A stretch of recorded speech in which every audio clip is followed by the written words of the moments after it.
Institute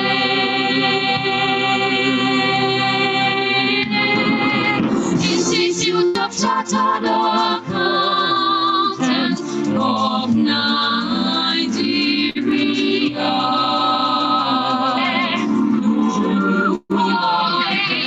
No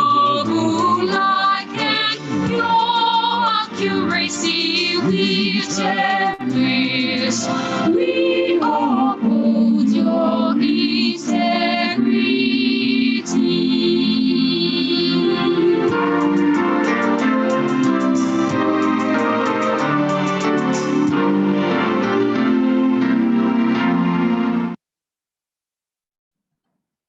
Let me welcome in our audience the presidency of the Institute, Mazi Nnamdi Okwadigbo, FCA. The Vice President of the Institute, Dame Onomejo Adewi, FCA. The First Deputy Vice President, Mrs. Comfort Olu-Eyitaye, MNI, FCA. The Second Deputy Vice President, Madam Tijani Musa Esther, FCA. And the immediate past president, Alhaji Rasak Yayola, FCA. And the chairman of the session, Alhaji Mohammed Zakari, FCA, our revered past president. Let me also take this opportunity to welcome the Registrar Chief Executive of the Institute, Professor Ahmed Kunche, FCA. Ladies and gentlemen, from time to time, the Institute organizes economic discourse series. The purpose of this series is to discuss issues in the national and international issues of national and international importance, ranging from economic and social issues. As you will agree with me, 2020 is an extraordinary year with a major headline, COVID-19. Today's discourse, we focus on COVID-19 and strategies to minimize the negative impacts. May I now invite the chairman of ICAN-ngr PPC committee, Mrs. Comfort Olu-Eyitaye, MNI, to give her opening remarks. The 55th ICAN president, Mazi Nnamdi Okwadigbo, FCA, the vice president and incoming 56th ICAN president, Dame Onome Adewi, FCA. Second deputy vice president, Alhaji Tijani Isa. Immediate past president, Alhaji Razak Jayola, FCA. The chairman of this discourse, our revered past president, Alhaji Ismaila Zakari, MNI, FCA. The guest speakers, my colleagues in ICAN Council, their professional colleagues, members of the press, distinguished ladies and gentlemen. I thank you for creating time to be part of this webinar on ICAN Economic Discourse. The theme of this edition is post-COVID-19, strategies for mitigating economic crisis in Nigeria. This discourse is one of the Institute's responses to the health, social, and economic challenges caused by the coronavirus, commonly known as COVID-19.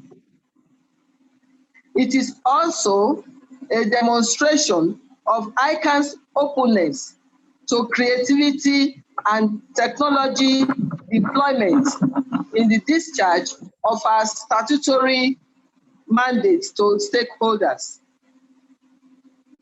Strategic deployment of technology is a mission critical to any organization that wants to remain competitive in the emerging business environment.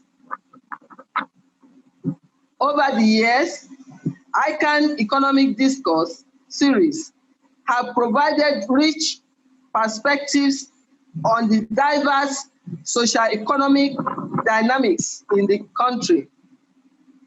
We have used our expertise as a body to inform policies and provide professional guidance in the formulation of growth strategies and plans. Most importantly, it is now crucial that we adopt a multidisciplinary approach to addressing the unique nature of the present crisis.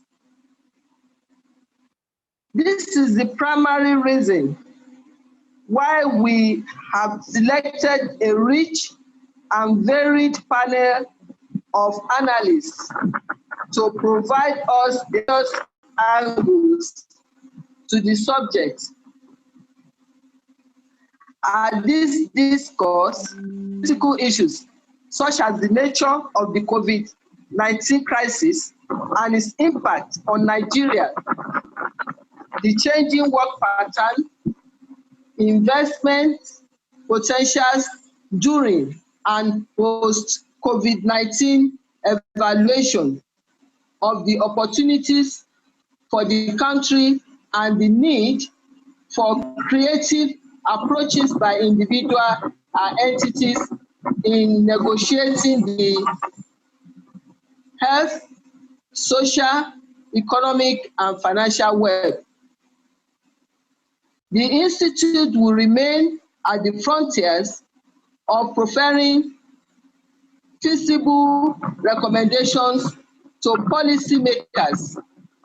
We would continue to leverage the expertise of members of the Technical Research and Public Policy Committee of ICAN and our external partners to develop top-notch social and economic positions for the growth of the country.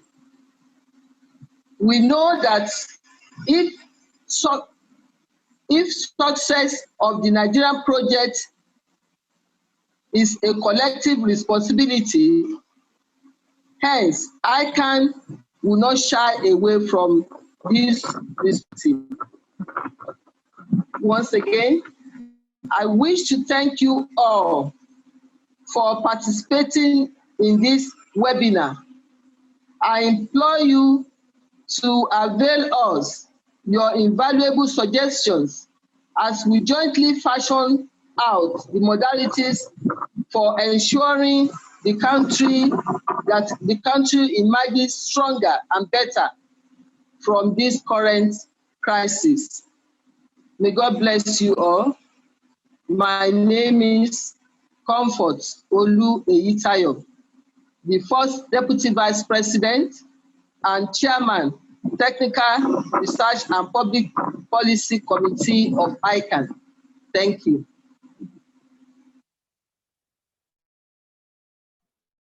Thank you, Mrs. Olu Eyitayo, MNI FCA, the Chairman of TRPPC of ICAN. Thank you, Madam.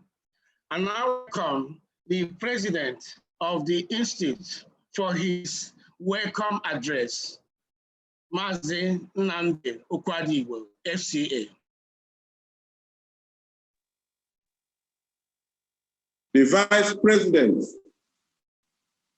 of ICAN, Mrs. Dem Onome Joy Adewi, FCA, Chairman of the session, past President Ismaila Zakari, FCA,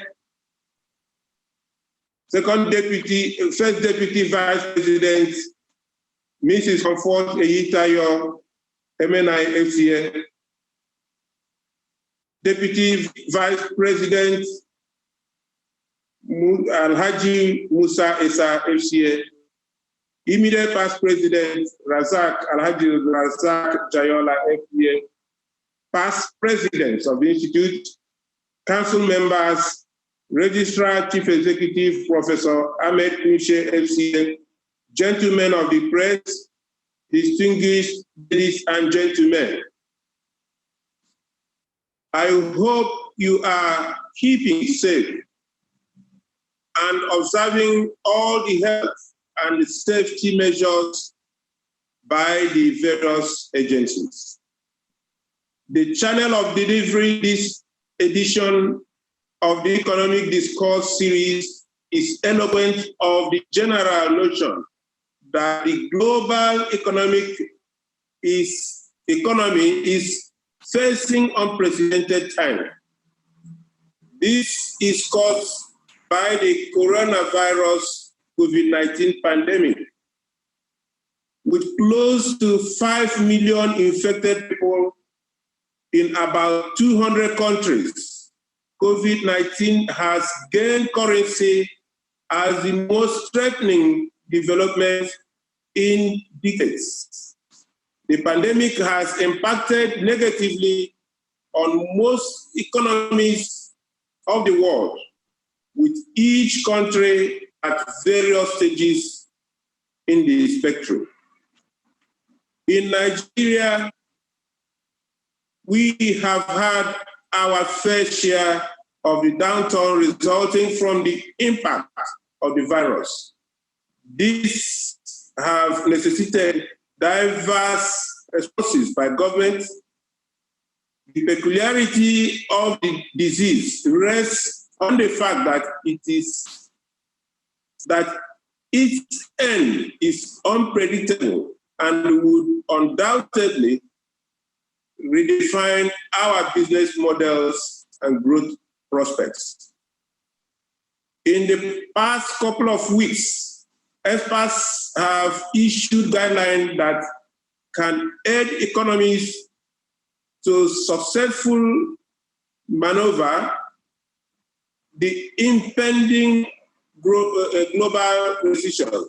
One thing that runs through the various submissions is that each country would need to develop homegrown strategies for surviving the pandemic, both during and after.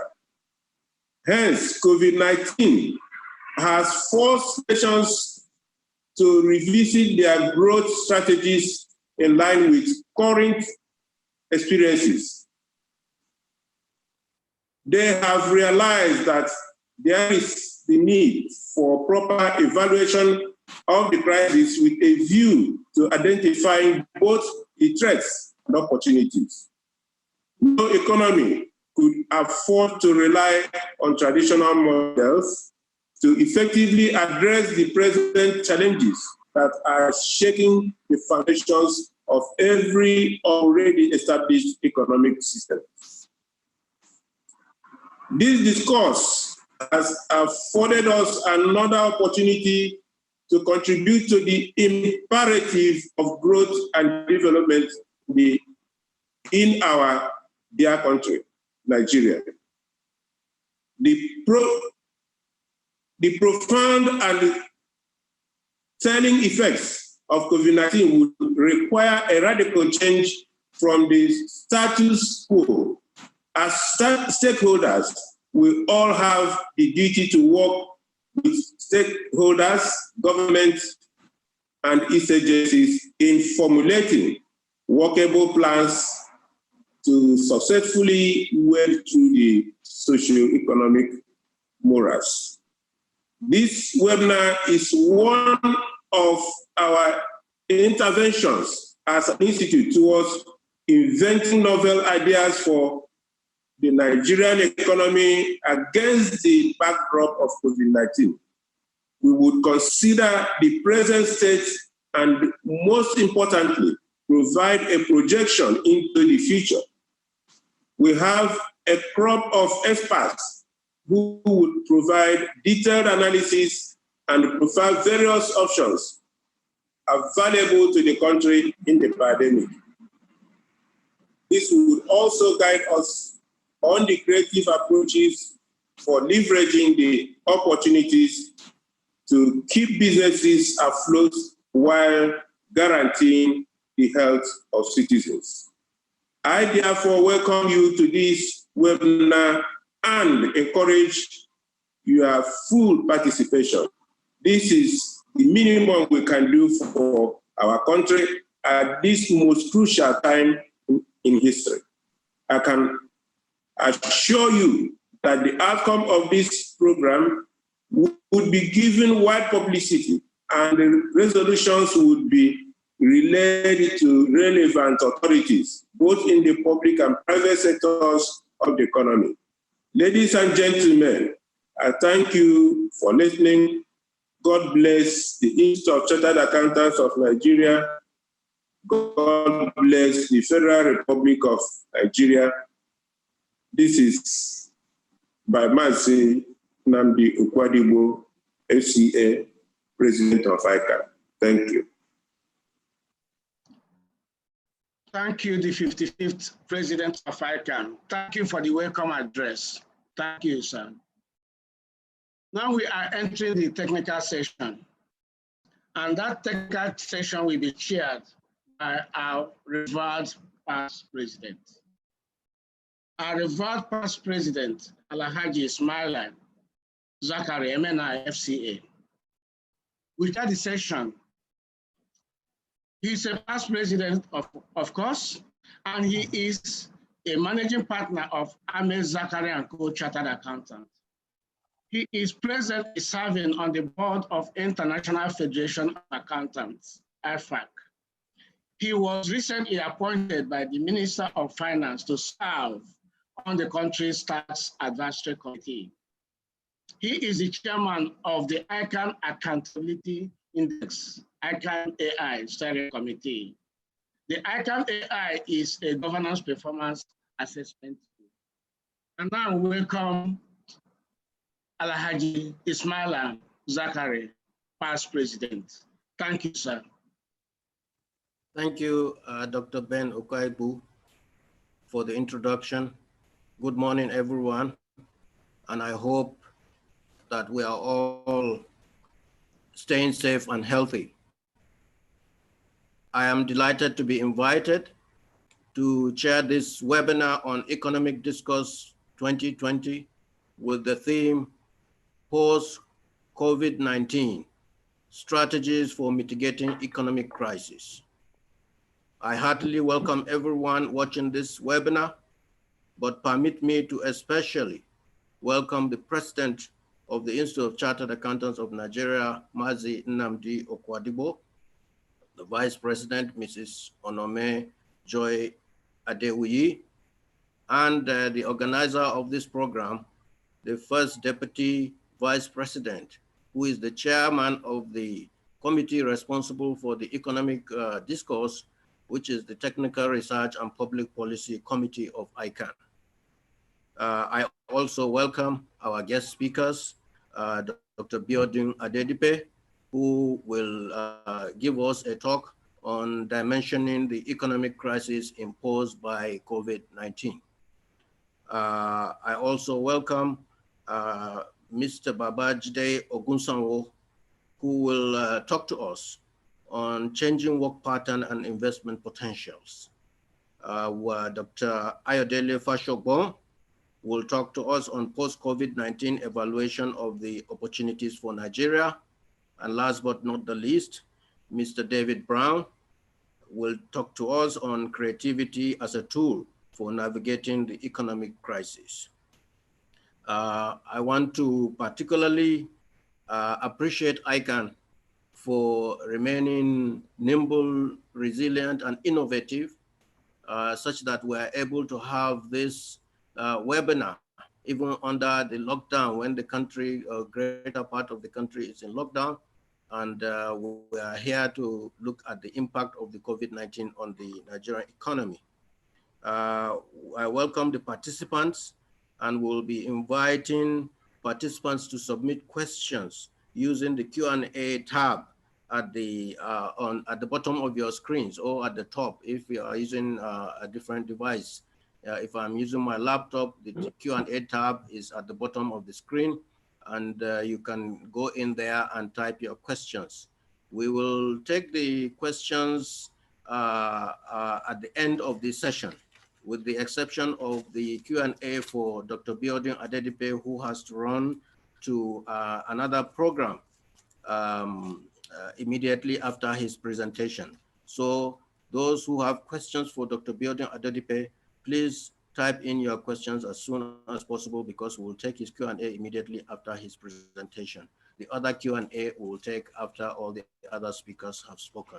Let me quickly then go in to introduce our first speaker, Dr. Biodun Adedipe, who actually, if you are a regular attendee to ICAN economic discourse or budget symposia in the last 10 to 15 years, Dr. Biodun Adedipe really needs no introduction. However, Dr. Adedipe is the chief consultant of B. Adedipe Associates Limited. He is a first-class graduate of economics and a PhD holder with specialization in corporate finance.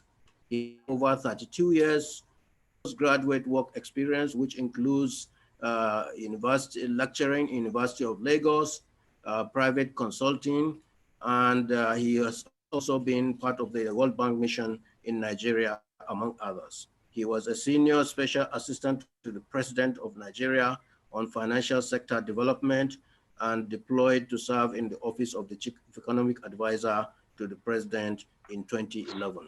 Without much ado, let me invite Dr.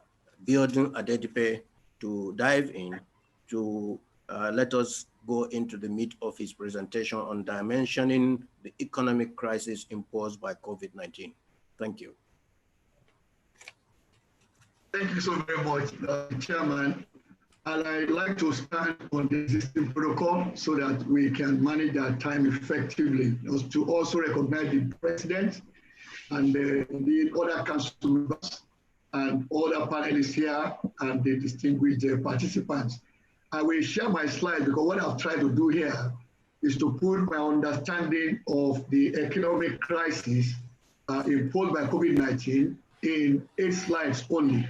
But of course, a lot of information in there and data as well, to enable us deal with the issues. So what I will do now is share my slides so that everybody can follow on the screen, and then we go quickly through them. I have a very lean outline. First is a slide that shows us what COVID-19 has done in terms of what has happened globally. Maybe first from the perspective of what it means economically and to life, what we call a choice between the economy and life. Then secondly also, what it has done to globalization, which in fact is a major plank that we see with respect to supply chains and how different countries, companies, even individuals are responding to that. Then I also want to highlight to us what I identify as the peculiar vulnerabilities of developing economies, which of course Nigeria belongs to. Then we come home to Nigeria. What was the economy like before COVID-19? And then how has the crisis, snowballed? We are dealing with 4 crises now globally. Then we talk about the challenges and implications. They bring it home finally to emerging markets and Nigeria. So my starting point is to recognize that, yes, this pandemic is novel because this kind of virus, human beings never experienced it before. But as at this morning, the death toll had risen to 328,227 people that have lost their lives to it. Then in terms of response, countries all around the world have responded, as the chairman mentioned earlier on, and the president too, partial or total lockdown. In fact, the latest of them happened just this week, when Turkey did a total lockdown of its economy, and in fact, the nation, so to say. So what this has also meant is that people have to work from home, and that means as a tested strategy now, it has proven to help countries to flatten the curve, talking about the health crisis. But also in terms of interpretation economically, the experience is worse than the Great Depression of 1929-1930. And I look at that from the perspective macro, almost total collapse of some industries. I give a few examples there. Aviation more or less has nearly collapsed. Hospitality, tourism, and even we're talking about logistics here. Then of course, the micro is how it affects individual entities. General business collapse, massive job losses all around the world. And of course, the last plank of this slide is to recognize that globalization is dying because now nationalism is coming again and is becoming more and more popular, where the deep truth now is that local is better. Now, what are the peculiar vulnerabilities of developing countries? Nigeria belongs there. In fact, when the World Bank and IMF first responded to this, their interpretation is to look at how to group and classify nations. Now, when I looked at Nigeria, our name popped up in two categories. One is in countries where per capita income is low. So the name of Nigeria popped up there in that group. Then the second group are those that are highly indebted, looking at what we require in order to meet our external maturing obligations. So, but in my own estimation of it all, developing countries, and this reflects also in Nigeria, number one is that they are resource dependent. And I gave two examples here. Nigeria depends on crude oil for most of it, or let me say hydrocarbons, that is talking about crude oil, condensate, and associated gas, that we account with, depend on that largely for our foreign earnings. And of course, you also see about 67% of the latest data available of foreign capital inflows being portfolio investment. The other country I use as an example here is Bangladesh, that depends on clothing and what we generally will describe as garments, garments exports to the extent of 84% of their foreign earnings. Second attribute of developing countries is that they are highly indebted. I mean, we see the figures for Nigeria shortly and how Nigeria may likely benefit from what the G20, World Bank, and IMF have also instituted in response to this. Then, of course, the third attribute is that the informal sector dominates most of the economies. If you look again at the data, we see that run through not only Nigeria, but several other countries around the world that fall in that particular category. Maybe, as a reference to what we saw only yesterday, Nigeria belongs to the group that we can also see Mexico, and of course, having very large informal sectors. Number four is the place of micro, small, medium-scale enterprises. Again, this represents large proportions of their GDP. For Nigeria, is about 54%. And of course, manufacturing activities. If you look at Nigeria, for example, and take a head count of manufacturing entities, MSMEs account for not less than 90% by head count of manufacturing entities in Nigeria. Then we come to population. Most of them also have large populations. Nigeria had estimated population of about 204 million people as of February this year, and we are still counting. But of course, you look also at the growth rate of our population, and that has been a major challenge for us, which is how do we grow our GDP at a rate faster than the rate of growth of our population. But if you dimension the population also, you see some peculiarities there. There's been a shift in the last 5 to 6 years in terms of spatial distribution of population in Nigeria. More of our population have shifted from the rural areas to the urban areas. Some 5 to 6 years ago, we're looking at more people in the rural areas, but as of today, later data available, about 51% of Nigeria's population is in the urban areas. We know what that translates into. That connects to the final point I want to make on this slide, and that is high poverty incidence. A large number of people are at the bottom of the pyramid. Going by the data released recently by the National Bureau of Statistics Nigeria, we see that the number in terms of population below the poverty line is about 41%, 40.7 to be precise. So that also gives you an idea of how many people live below the poverty line and the kind of challenge we'll be facing in this COVID era. Now, this particular slide gives you a picture of what the Nigerian economy looked like before COVID-19. And I use this always to also make a very strong point, and that is to understand the structure of our economy and also understand where the problem lies. The problem of the Nigerian economy is not that of diversification. The economy is diversified, as we see on this pie chart, which makes reference to the contribution of different sectors and economic activities to our GDP. So we see that clearly in this picture, but where the problem of the economy is that our foreign earnings are not diversified. So we depend so much on hydrocarbons, and you can see that here clearly. Even looking at our GDP for 2019, oil accounted for only 8.78% of our GDP, while non-oil economic activities accounted for 91.22%. So that immediately tells you that the problem here is that of linkage, which means the oil economy is disconnected from the non-oil economy.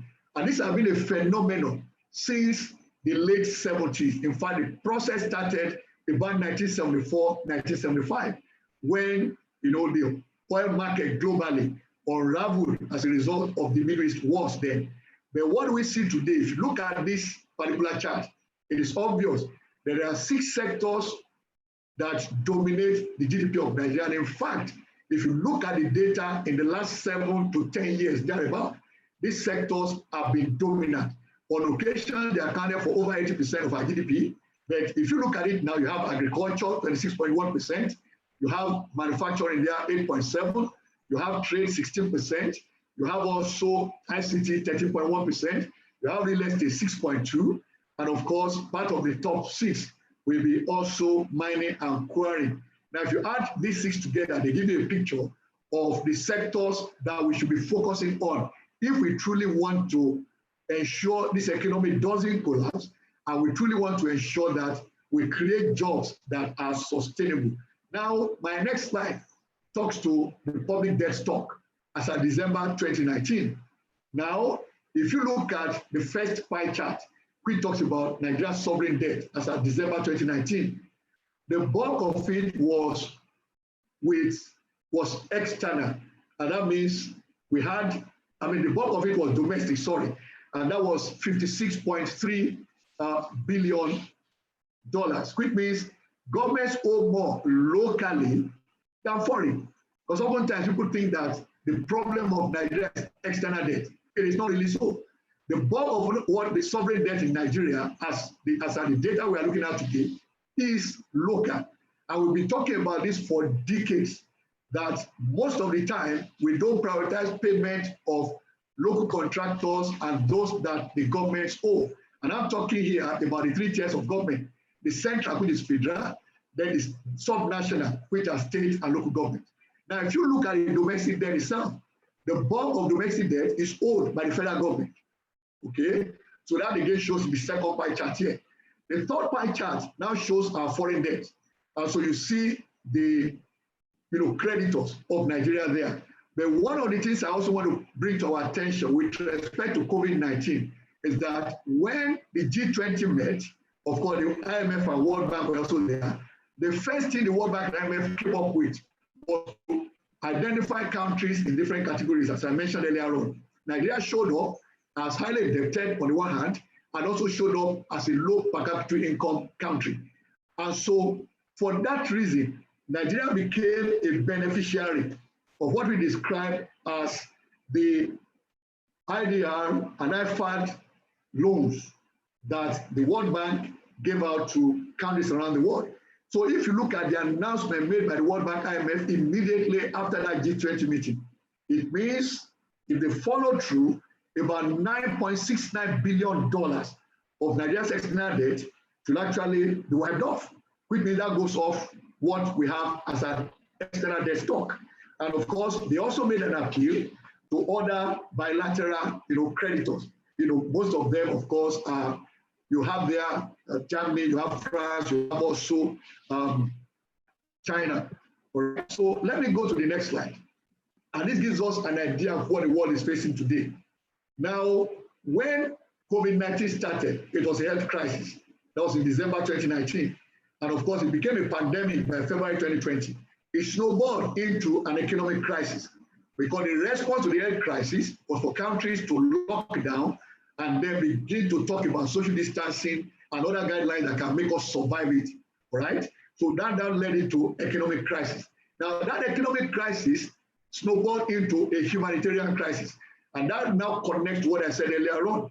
The percentage of the population living below the poverty line, how big the informal sector is, and how significant the micro, small-scale enterprises are in the economy. So now this was not peculiar to Nigeria, it was a global phenomenon. But that also went on and became a security crisis, all right? Not just in Nigeria, but globally. In fact, we can see, for example, what happened in Lebanon about 2 weeks ago now, about almost 2 weeks, that people came out of their houses and confronted soldiers on the road, soldiers carrying guns and weapons. Civilians left their homes and came out and said, look, we can no longer stay back in the house and die of hunger. So whatever you guys want to do, you can do it. So there was a major security crisis arising from that. So now, what are the major global economic challenges and implications? I put them in 4 crucibles. The first one is what we describe as the demand and supply shock. That means a collapse of demand, especially for countries that are resource dependent. So, and of course, we can take our own country, Nigeria, as an example, where we depend on hydrocarbons for the bulk of our foreign earnings. Now, the collapse of demand for our crude oil occurred because the countries that used to buy that were on lockdown or either total or partial, and so they had no need for our crude oil as at that point in time. And we saw something happen globally, which of course we didn't really experience in Nigeria, but nearly got to it before oil prices started picking up again. And that was what we described in economics as negative prices. We used to see this in theory as non-existent, but then when the global financial crisis happened some 11, 12 years ago, we saw negative interest rates as a phenomenon. But COVID-19 has brought a dimension that we never imagined, and that is negative oil prices. What does that mean? That means I've produced oil, but nobody wants to buy because they don't need it now. They are facing a crisis that needs priority, and therefore they don't need my crude oil. So I'm producing, I'm filling up every storage space. Now, when all the storage spaces are filled, I start putting the crude in tankers, which are on the waters. Now, tankers I have around also will cost me between $300,000 and $400,000 per day. So that means I've got into a desperate situation where I practically beg people, come and take the crude oil so that at least I don't need to shut down production, but it will be more expensive to restart production if I have to shut it down. Then we see the other side of the shock, what we call supply shock, which means collapse of supply of essentials, of course, mostly medical supplies. And one interesting thing that I always make reference to when I talk about this is what happened in the early days, that was in early April, where there was actually a spat between Europe and the US government. How did this happen? The Europeans got to China to make orders for PPEs, all right, and several other medical supplies to fight COVID-19. And then US got to China after Europe. But US used this muscle on China to prevail on China to supply America first before attending to the demand from Europe. And so the Europeans took up, the US government. Why will you do this kind of thing? We got there before you. But of course, I mean, that's got resolved at some point. China had to deal with that.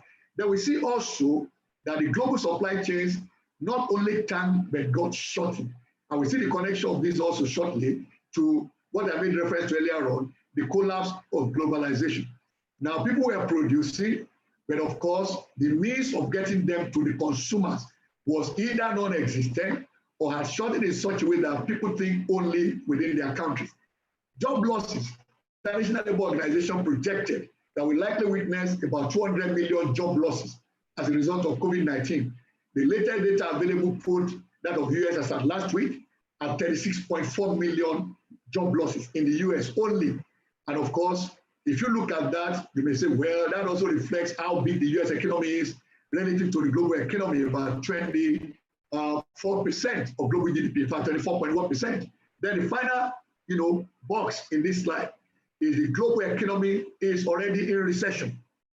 And I will give 3 illustrations here. 2 of them are in this slide. Chinese economy fell by 6.8% first quarter of this year, And that was the first time in 44 years that the Chinese economy will shrink in that manner. The US economy also fell by 4.8% first quarter of this year. And of course, many economists also project that the US economy may contract by 40% in the second quarter. And that immediately you see is why the US government is so desperate to reopen the economy and see whatever they can do in managing that vis-a-vis the health challenges. The third one I want to mention here, which is not on my slide, is of course Thailand.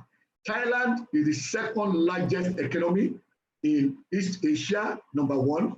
Number two fact was that Thailand was the first country in the world to be impacted by COVID-19 after China. And so the projection is that the Thailand economy will shrink by 6.7% this year. So now, what is the picture globally? In terms of how we expect it to play out globally, there are three possible scenarios. Either the world economy experiences a quick recovery, and that means the adverse effects of COVID-19 ends with the third quarter of this year, and the global regional economies begin a fresh growth journey. That is scenario one, and that is perhaps the best we can expect as we talk today.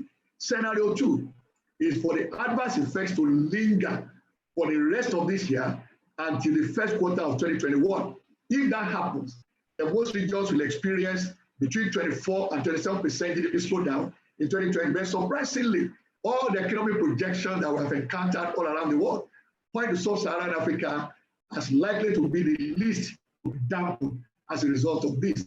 And of course, if the pandemic is not brought under control before the year ends, then we see the global and regional economies unable to recover this year and struggle perhaps to the end of 2021. There's a table there that shows the IMF projections for different regions, especially the emerging markets, and of course, the sub-Saharan Africa and Nigeria there. Now, coming home to Nigeria, and we'll do this in 3 minutes. The Nigerian economy has struggled for acceleration, that is to grow above the population growth rate, as I said earlier on. Now, when we aggregated the various stimulus programs and responses of government, we arrived at an estimate of 3.83% of our GDP. And that also forms an area we can maybe advise our government to still look at. Many countries, the stimulus packages range between 5 and 10%. USA looks likely to hit 20% if the current $3 trillion being discussed actually comes to really work. Now, I will cite an example here, India. India at the beginning was doing about 3%, and then one of our contacts, an economist, said that what they saw was that for India to overcome the implications of impact of COVID-19, they would need to upscale their stimulus package to about 10% of their GDP. And we saw their government respond to that last week, wherein they came up with a new intervention that will actually take the stimulus package to about 10% of India's GDP. I've talked about MSMEs earlier and the informal sector. They dominate the Nigerian economy. That means we are going to actually ensure that COVID-19 doesn't do an irreparable damage to our economy. We need to give some attention, in fact, more attention to MSMEs and the informal sector. Happily, the price of crude oil for Nigeria has revived, and I put something here. Now, we got to a point around $10 per barrel, but there was a response of the market to what OPEC Plus had done. Even though Nigeria's allocation was reduced to 1.4 million barrels per day, but the body light, which is Nigeria's premium crude, has continually gained price increases. As at yesterday, the price of body light was $32.95 per barrel, which is sharing news for Nigeria in terms of foreign earnings. What are the three likely scenarios? Best case, our economy experiences recession first and second quarter this year. Most likely, recessions in the first 3 quarters of this year. And of course, the worst case is if we suffer recession throughout the year. The one thing I always mention is this, that because of the gradual reopening of the economy, if COVID-19 health crisis is brought under control, we may likely see our economy begin the journey back to growth and strong recovery before the end of this year. But whichever way it goes, unless there is a new intervention in the informal sector and for MSMEs, what we project in BA Consult is that our GDP will likely dampen by 7.27% based on the latest data available. We added some of this the central bank introduced only last week to the figures when we revised them beginning of this week. Of course, IMF expects a dampening of 3.4%. So my endpoint here in terms of the economic crisis is that Nigeria is going to suffer in terms of foreign earnings. We've seen that dampened. We've seen that also affecting FAC allocations. And of course, it means governments now will begin to look more at non-oil revenue. The challenge there also is that the non-oil revenue is driven mostly by the ability of economic agents to work. The what has happened also globally, I will probably add a slide to this when we want to share this with participants. And that is the example we've seen from China. When China reopened its economy, what has happened there? How is the consumer behavior changing? Most consumers now are giving attention to food and other basic necessities of life. So it means then that in terms of sectors that are impacted, these are the ones that will likely first recover from COVID-19. And so the question then is, what can we do as a nation taking advantage of COVID-19? Take, for example, what the Japanese government has done. They realized that their dependence on China made their economy to feel so much the impact of COVID-19 on the Japanese economy. So the government of Japan went out deliberately and put together a special package that will enable Japanese companies that are interested and have the capacity to produce those things that Japan used to import from China and from some other countries. And this is happening all around the globe. So countries are now looking inwards. And so I see this as an opportunity for us to recalibrate and restructure our economy so that we begin to produce what we consume, and we also start to consume what we produce. And that means we think what to do with the box, not thinking outside the box, what to do with the box, which means strategy must change, business model must change, as both the chairman and president said earlier in their opening remarks. Then we have to also look at resources. How do we use our resources? Efficiency has to come in here. And that's talking about not only the government, but also the private sector, relationships, and of course, organizing ourselves. Let me say a very big thank you for ICAN having me as a speaker here. And as the chairman said earlier on, I'm ready to take some questions and comments as well. So thank you. Thank you very much, Dr. Biodun Adedipe, for your presentation. I must say that we are very lucky to have you today come in to share your expertise with us. As we speak now, there are 1,335 participants on this webinar. And so far, there are about 54 questions and comments. I was on your webinar. I saw how speedily you are able to deal with questions with speed. So in spite of the fact that you have a program after this, I'm going to give you at least 10 questions in batches of 5. Is that all right? Okay, that's fine, yes. Okay, so I will start with a question from one of my Egbons, who I respect very well, Mr. Frederick Ogunjubon. He said, "Thank you very much, Biodun, for your presentation. Kindly throw more light on your assertion that local is now better." Okay, I will write the question so that, as you said, we take them in batches of 5. Yeah. You got that? Yes, I got it. Then Richard Ijebo, one of the first questioners, said, please, what opportunities does COVID-19 present for members of ICAN? Okay. Oladotun Fashola, Yes.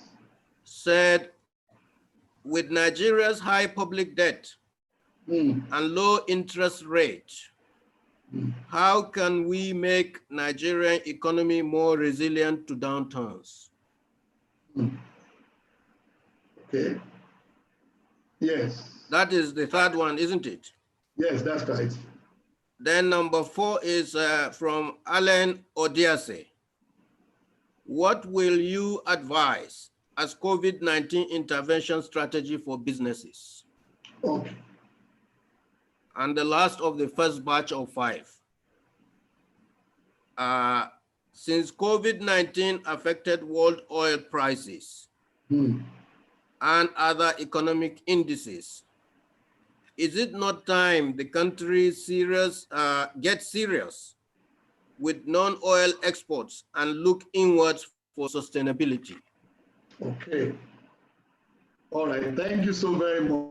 I will take the questions in the order that the chairman raised them. My reference in the remark that local is better is to simply say that given how the COVID-19 affected every economy around the world, it is obvious that the more you depend on other countries for supplies, the more vulnerable you are when there are major disruptions to supply chains, as you have seen in this event of COVID-19. And as I remarked in my closing statement, that Japan is a good example that did not wait for COVID-19 and its impact to end before they responded in that direction. And that is to say, if we actually produce what we need locally, then we wouldn't have to suffer so much because we depend on some other country. America is doing the same thing. That is talking about United States of America. As we speak today, the president signed an executive order that compels certain types of industries to begin to produce medical items rather than the regular things they were producing. And we see that even happening now, that every government around the world is looking inwards. What can we produce internally? And that is what I mean by local is better. So in which case, you won't have to worry about availability. You won't have to worry about disrupted supply chains. You won't even have to worry about qualities. One of the complaints of the USA today about face masks being imported from China. And so the US government is encouraging the local production of face masks, for example, because they claim that when they put it to test, a lot of the face masks from China turned out to be, ineffective. Second question, talking about opportunities for ICAN members. I think those opportunities will actually evolve from the way you respond to COVID-19, depending on the nature of your business. But let me put it in terms of what ICAN members are doing, professional services that render. It means, number one, this is what is happening globally. The response primarily is to digitize. And that means you go to deliver what we call end-to-end value on the digital space, which means your business must migrate to the digital space. If you migrate there, then you open yourself up to opportunities. Equally, you must put your name before the faces of your clients. This is a time you don't disconnect with them. If you want to get such opportunities, you must do something for your clients and ensure they remember you. Equally, you need to do what I call a review of your resource spectrum. And that talks about dimensioning your employees, the professional staff, the support staff, the outsourced staff. How many of them do you need? How many of them can work from home? So if those people can work from home, then you redesign jobs also. But redesign of jobs of those that are in your practice will determine how many more of your staff can work from home. And that enables you to also work on the digital space. And beyond that, equally, we need to do what I call operational and cost efficiency. Now, if you go along these lines, of course, there are several other things I'm sure that panelists will bring on. This will open you up to diverse opportunities within the post-COVID-19 era that we are looking at. Talking about public debt and low interest rates, how do we build resilience into our economy? Now, having been a participant within this economy professionally for 40 years since I graduated from the university, I can tell you that we have seen quite a lot of changes. We've been involved also in advising presidents in Nigeria, and we have seen easily how to build resilience into the Nigerian economy. The problem of the economy, as I mentioned in passing, is that disconnect between oil and non-oil economy, number one. Then secondly, the dependence on foreign earnings from hydrocarbons also features in the federal government fiscal operations, which means you see their capital expenditure, you see recurrent expenditure on the other side of revenue, you see oil and non-oil revenue, until we match non-oil revenue, with recurrent expenditure by government, we are unlikely to build an economy that is resilient. And that also means we must change our consumption pattern, in which case we produce what we consume, as I said earlier on. I was privileged to be a leader of the Economic Summit in 2016, when we told the federal government of Nigeria that, listen, the way to go is to look at the 3 plans to economic activities, is to link production in Nigeria to consumption. That means we produce what we consume, and then we consume what we produce. Then the link between them, which is trade or exchange, also must be more of local trade than international trade. The moment we're able to achieve that, a lot of the rigidities in our economy will shift. So these are the issues. Now, you can manage finance, talking about finance flow, that is capital flows from the rest of the world to Nigeria, and have flows as well. Insofar as the structure itself is defective, we're going to have challenges with managing capital flows in and out of Nigeria. That is why today, the exchange value of the Naira has also succumbed to the pressure of COVID-19. The fourth one, intervention for businesses. This perhaps is something I want to also advise that ICAN should put a voice to.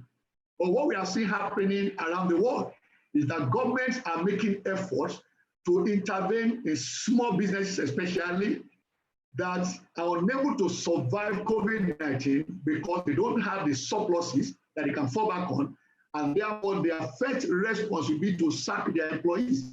So if you don't want them to sack their employees, you have to intervene in terms of either payroll or create a market for them where you deliberately patronize what they produce. And I will give 2 examples here. In the US, part of the stimulus package given included making money available to small-scale entrepreneurs, especially those that are self-employed. In the data we had beginning of this week, 2 million of them drew down $6 billion in the US. So I did the arithmetic. That told me that $3,000 per small, self-employed, business. But of course, if you look at Nigeria, I've also made this proposition that the government doesn't want these small enterprises to fail on the one hand, or to sack their employees. Then we should look in the way of United Kingdom. What did they do there? For them, their government said, look, we are going to lock down until we put the health crisis under control. But the government chose to intervene in the payroll of those enterprises by putting 80% of the payroll cost of those entities in their hands, so that they don't need to sack their employees. And of course, that also guarantees that 80% of what you were paid pre-COVID-19 to be sustained. The last one in terms of, I've talked about non-oil export, that connects, of course, to activities that we do. So that is my response to the first 5 questions. I know it's already 11 and they are calling me in the order, but I can still take about 3 minutes to deal with any other question. So, Chairman, sir. Thank you very much. Let me be quick. This one is a short one. He said, Jide Dino said, please, the local and foreign debt. I think you put a slide for local and foreign debt. What is the source of your information? That's the first one. Well, that is from the Debt Management Office. That is the answer. You can go on their website and get the same data. That's the answer. Okay. Then Abdulrazak Busari asked, practically speaking and talking in Naira and Kobo, when would you say someone is above the poverty line? Then, well, again, Mr. Akindele Shobowale said, what is the way forward for a small accounting firm that most of his clients are small, medium practitioners? And then finally, Dr. Godson Iro said, Dr. Adedipe, given the import of manufacturing to emerging countries such as Nigeria, what key infrastructural and institutional support do you suggest the federal government should do to bail out the manufacturing sector, especially to minimize the impact of pandemic? So I will stop there because of your time. There are many more questions. Okay. I hope that we can answer them and send them to the questioners later. Okay, so thank you so much, Chairman. Now, I've answered the first one. The source of the data on public debt is the Debt Management Office. Anyone has access to that. Just go to their website, you will see that data. The second one on the poverty line, recently the National Bureau of Statistics Nigeria did a survey. And of course, from that survey, they were able to define what the poverty line in Nigeria is. Now, there are two levels. There's what we call the lower and the upper line. And the computation is that for the lower line, the poverty level is for a person, a person to earn 124,948. That is a monthly income that translates into a monthly income of about 68,715 naira for a family of 6. Now, that's the way I interpreted the data. Again, as I said, you have access to that data also from the website of the National Bureau of Statistics. So the information is readily available. For small accounting firms, I've talked about what companies should be doing, especially professional services. But what is important here is that look at your clients and also look at the sectors where they belong. Now, those sectors will give you an idea of how important or relevant they are in the COVID era. And that is whether they are in the agri sector, talking about different value chains for food, or they are in the healthcare sector. So if none of them is there, then it means you must be looking at how to advise them or reviving their own businesses. And then in the process, if they are revived, then you also will have business. Of course, in terms of infrastructure and institutional support, I've mentioned some of this, but one of the things we can also add is what I will call tax rebate. Tax rebate to those who have been paying taxes. The data is there, the record is there, and the government can fall back on that. In fact, it can go as creative as, let's look at the data for 2019, the tax-paying entities, and take a percentage of what they paid back and they give to them as a support to those entities. So I will leave it there. If there are any other questions, we can always answer and send to the participants along with the slides. So I want to say a very big thank you, sir, for having me on this platform. Dr. Biodun, thank you very much for coming on and for your expertise, and the knowledge that we have got is invaluable. And I would like to, on behalf of the Institute of Chartered Accountants of Nigeria and the 1,380 participants on this webinar, give you a round of applause for your contribution. And thank you as you depart. Thank you very much. Thank you very much. All right. Thank you. We will now go on to the next session, which was to be presented by Mr. Babajide Ogunsanwo. Babajide Ogunsanwo is a data and information consultant at Channels TV. Many of us know him. Very erudite personality. He is an alumni of Lagos Business School with focus in research and development management. He is the founder of the Fact Box Company, and he is certified in strategic thinking and planning. And today he is here to talk to us about the changing work pattern and investment potentials. And I want to welcome Mr. Babajide Ogunsanwo. Thank you so much, sir. Thank you, Mr. Chairman, Mr. President, the past presidents, the council members, and all participants that have logged in and are investing their time in this discussion. Today, I would like to talk about the changing work patterns and investment potentials in two different ways. We'll talk about changing work patterns, and when I'm through with that, I'll then talk about investment potential. On the changing work patterns, which is the first thing, there are three ways and three critical areas to do this. The first is to look at the Nigerian job market. The second thing I'll talk about is the outlook. And finally, I'll talk about the impact.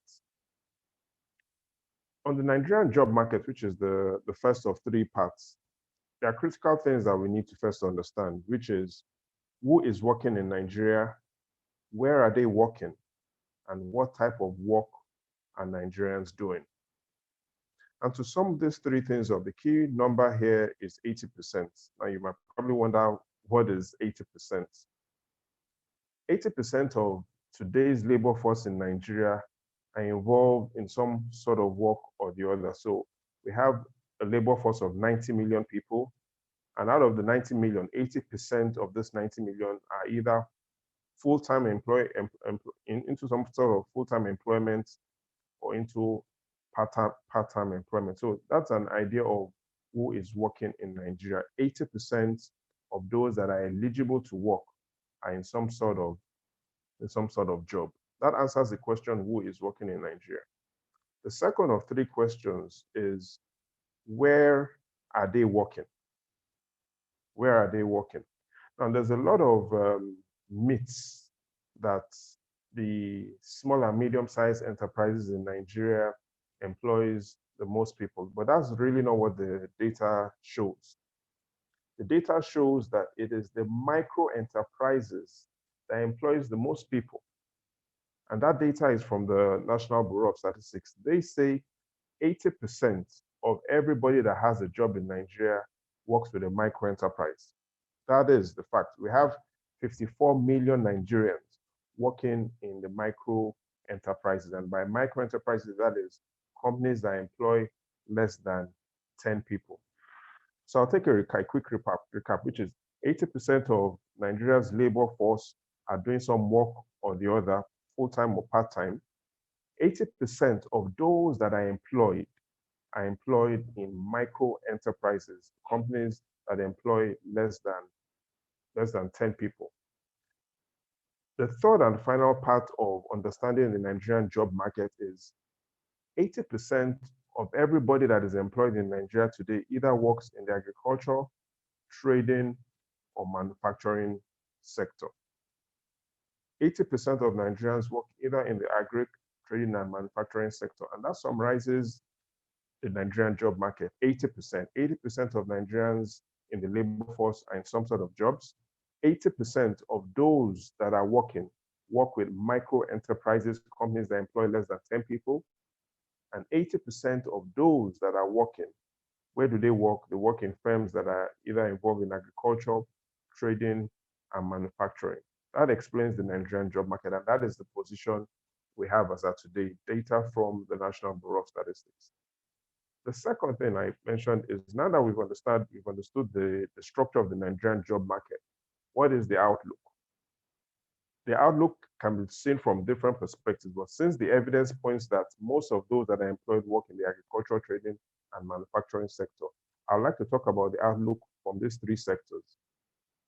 In the agricultural sector, for the next 7 months of 2020 and the expectations for the first and second quarters of 2021, the key word there is disruptions in the value chain sector for the agricultural industry. That is the outlook. There will be more disruptions in the value chain.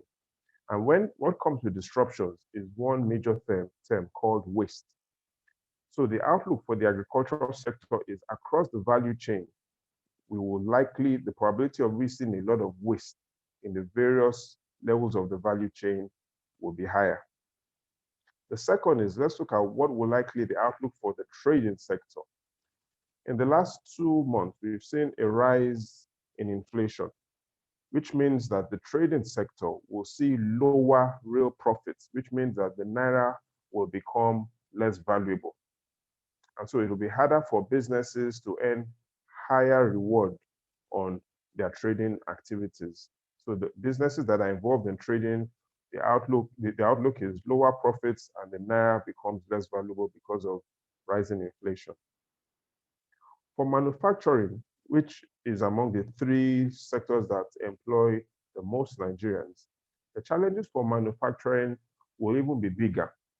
The evidence we have today is pre-coronavirus, as at the end of 2019, families in Nigeria were spending less than they did even in 2018. This had nothing to do with the coronavirus. And so the evidence shows clearly that as at the end of last year, families in Nigeria spent more money. Private household expenditure was lower in 2019 compared to 2018 by 2%. And this happened even though there was no coronavirus. So the expectation for 2020 is families will even spend significantly lower than they did in 2019, which means the manufacturing sector, the outlook for the manufacturing sector is there will be less demand for products. Now we've seen the overview of the Nigerian job market, and we've seen the outlook for agri trading and manufacturing sector. I'd like to talk about the final thing regarding the changing work patterns, and that is, what is the impact on the work patterns? The first impact is there's likely to be more business failures. There's likely to be more business failures because the evidence shows that most of those that are employed in micro enterprises, companies that employ less than 10 people, and we've seen the outlook for agri trading and the manufacturing sectors. So it's easy based on this rational build-up to see that there shall be more business failures, and most of those business failures will not be in the small and medium-sized enterprises. Most of those business failures will be in the micro enterprises. The second impact is with more business failures comes rising unemployment. So the outlook or the impact is we shall see a rising rate of unemployment for the remaining 7 months of the year and for the first, second quarters of 2021. The third impact is perhaps will be the most severe, which is lower capacity utilization. The reason why we're seeing the impact of lower capacity utilization is across all the economic sectors we have in the country. Businesses will no longer be able to run at the optimal rate at which they had previously because there are less hours to do business. So the lockdown and the restriction of movement means businesses no longer can work within the hours they did. And whatever happens, businesses will have worked more hours in 2019 than they will in 2020. So I'll do a recap of the summary of the changing work patterns, which is the Nigerian job market, 80% are in the labor force. 80% of those that are working, so 80% of those in the labor force are involved in some sort of employment. 80% of those that are employed work with micro enterprises, companies that employ less than 10 people. And 80% of those that are employed in today's Nigeria are working in either the agriculture, the trading, or the manufacturing sector. Regarding the outlook, we looked at the outlook in agricultural sector, disruptions in value chain, which means that there will be more waste across all the levels of the value chain. In trading, we're looking at lower real value for businesses involved in trading because there's rising inflation and the naira will lose value. And for the manufacturing sector, we've seen that prior to coronavirus, Nigerian families were spending less money when they go to buy. Now that there's a coronavirus, we expect that Nigerian families will even spend less and the demand for manufactured goods will significantly decline. The impact, three things: rising business failure, rising unemployment, and a decline in capacity utilization. That is the summary of changing work patterns. I'd like to quickly talk about the investment potential from two perspectives now, and that is to look at the opportunities for investment and to talk about the concerns about investment, because that's really what participants and everybody is concerned about. What are the opportunities and what are the concerns? The opportunities, we have 46 economic sectors that are measured and they are tracked regularly in Nigeria by the Bureau of Statistics. And I think there will be opportunities across all those 46 economic sectors, depending on how you approach it. So I really see there will be opportunities across all the 46 economic sectors we have in the country, but with a caveat, depending on how you approach it. As structured at the moment, 50% of the Nigerian economy is either involved in crop production, trading, or telecommunication. That is the size of the Nigerian. So 50% of the size of the economy is either crop production, trade, and telecommunication. And so while there are a lot of opportunities are still going to be concentrated in these three sectors. The other 43 sectors I've not talked about, there are still latent opportunities, but depends on what strategy business persons use to approach it. Regarding the concerns, we're 40 days to the end of the second quarter of the year. But we're not only 40 days to the end of the second quarter of the year, we are potentially 40 days away from a recession.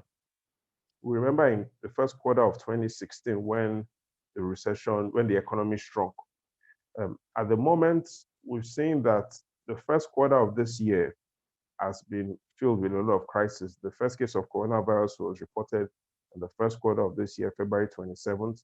And so it is very highly likely that economic activities, by the time the results come out in the first quarter of this year, relative to the first quarter of 2019, the first quarter of 2019's results will look a lot better than the first quarter of 2019 based on the fears that the coronavirus created within the first quarter this year. But we're now in the second quarter of the year, and we're just 40 days away from the second quarter of the year, and things are still not looking good. The number of coronavirus cases have risen, the number of deaths have risen, and businesses and families are still not spending money. So the expectations are that by the time the results of GDP results of the first quarter of this year and the second quarter of this year are released, we shall see negative growth, for 2 consecutive quarters, which means that the country will officially be in a recession. It might still be a bit too early to determine that, but what we know is we are only 40 days now to the end of the second quarter, and if things do not significantly change within this next 40 days, then officially we will be in a recession. The challenges of being in a recession is there will be rising uncertainty, and the summary of a recession is we have high risks and low returns. So that is looking at it from one perspective. The second perspective is to look at it from how are businesses preparing to manage and to do business post-coronavirus. Again, the economy already had underlying health problems, as I'll call it. We already had our own underlying economic problems in 2019. And by underlying economic problems for businesses, the data that I speak about too is the level at which businesses were restocking, their inventory level. And the data show that in 2019, businesses did not grow their inventories. In fact, the actual evidence shows that businesses drew down on their inventories. And so inventory declined in 2019. As at the end of 2019, relative to 2018, there was an inventory decline of 26%, which means businesses pre-coronavirus were already not building up their inventories. They were not restocking. What does this mean, and what is the implications of this for going forward for the next several months? It means that for businesses to thrive, you now need to understand that consumers are changing their taste, because the evidence has shown that families were not spending as at the end of 2019, and family and businesses as well were not building up on their inventories, their reserves. So going forward, everyone doing business needs to understand the changing taste of consumers. And more than ever before, the need for market and consumer assessments will become priority. The second is, for the remaining 7 months of this year, consumers will be price sensitive. They shall be looking for bargains. And the third is, when consumers look for bargains, the need for businesses to understand what their competitors are offering becomes urgent. In all, the summary is we are now moving more into a buyer's economy in Nigeria, and that will be the outlook for the remaining 7 months of this year and into the most parts of 2021. We are moving more into the buyer's market.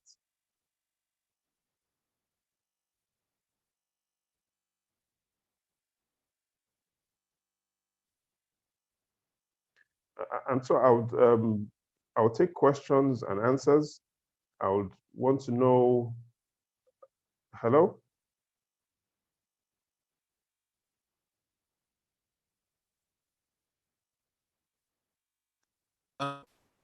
Hello? Babajide. Can you hear me clearly? Yes. So that Yes, I can summarizes. hear you. So that summarizes the changing work patterns and implications, the investment potential, and its implications in Nigeria pre-coronavirus, during the coronavirus, and post-coronavirus. Thank you very much, Mr. Babajide Ogunsanwo, for your insights into this subject. And like we said earlier, we appreciate your coming and for your contributions. And there are over about 1,348 participants in this webinar at the moment. There are many questions. I have taken some of the questions and will go to the next session. And at the end of the sessions, we will now give the question and answer. Is that all right with you? That works perfectly. I was almost worried when you said 1,380. I was thinking you wanted to say 1,380 questions. No. 1,380, 338 participants on the webinar right now. So it's a lot of people that are listening to you. And I'm sure that they have really enjoyed your discussion today. And we will proceed now with the next speaker, and that is Mr. Dr. Ayodele Fashola. He is going to talk to us on post-COVID-19 evaluation of the evaluation of opportunities for Nigeria. And let me introduce Dr. Fashola. He is a development economist with the World Bank Group, and he is skilled in program impact evaluation, agricultural development, social safety net and targeting, and quantitative analysis. He is very versatile with project management professional. And while I'm here, I wish to welcome Dr. Ayodele Fashola to give us his presentation. Thank you very much, sir. It's a pleasure to be here. And I'm happy to be within the Halite Association. And this is one association that I've always loved, given my affiliations with a number of members. I've been trying to see a way to share my screen. I don't know, I've been having challenges since you called me up, but let me go on. I can share the slides later on with everyone. But if I'm also lucky to do that within the presentation, I will do. Okay, so my presentations here is going to be based on, I'll be talking on 3 streams of ideas because I'll be called upon to do an evaluation of opportunities for Nigeria.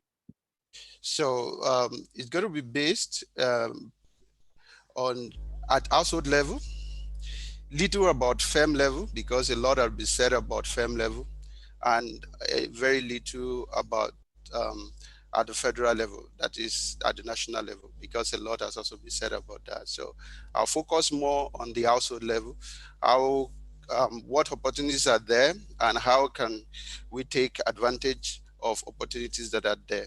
But before that, let me also join the other speaker to say that it is, of course, true that we have been faced here with 2 major shocks.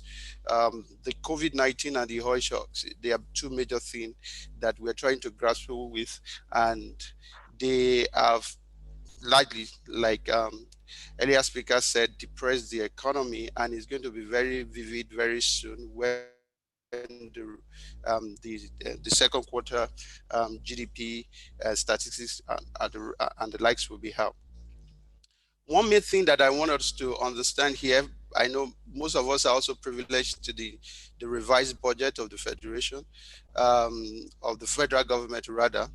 The oil price benchmark From that revised budget went from $57 per barrel to $20 per barrel.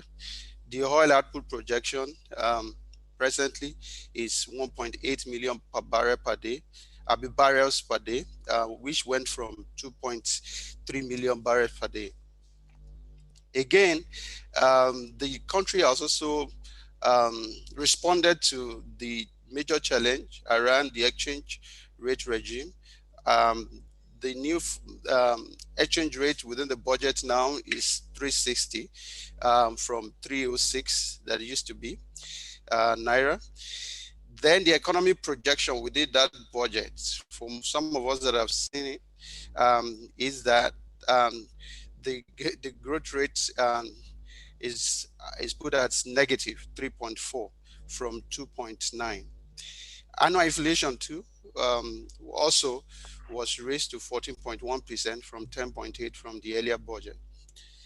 Again, Federation net revenue projection was also cut because of the major shock in the oil sector to $3.3 billion from $20.7 billion.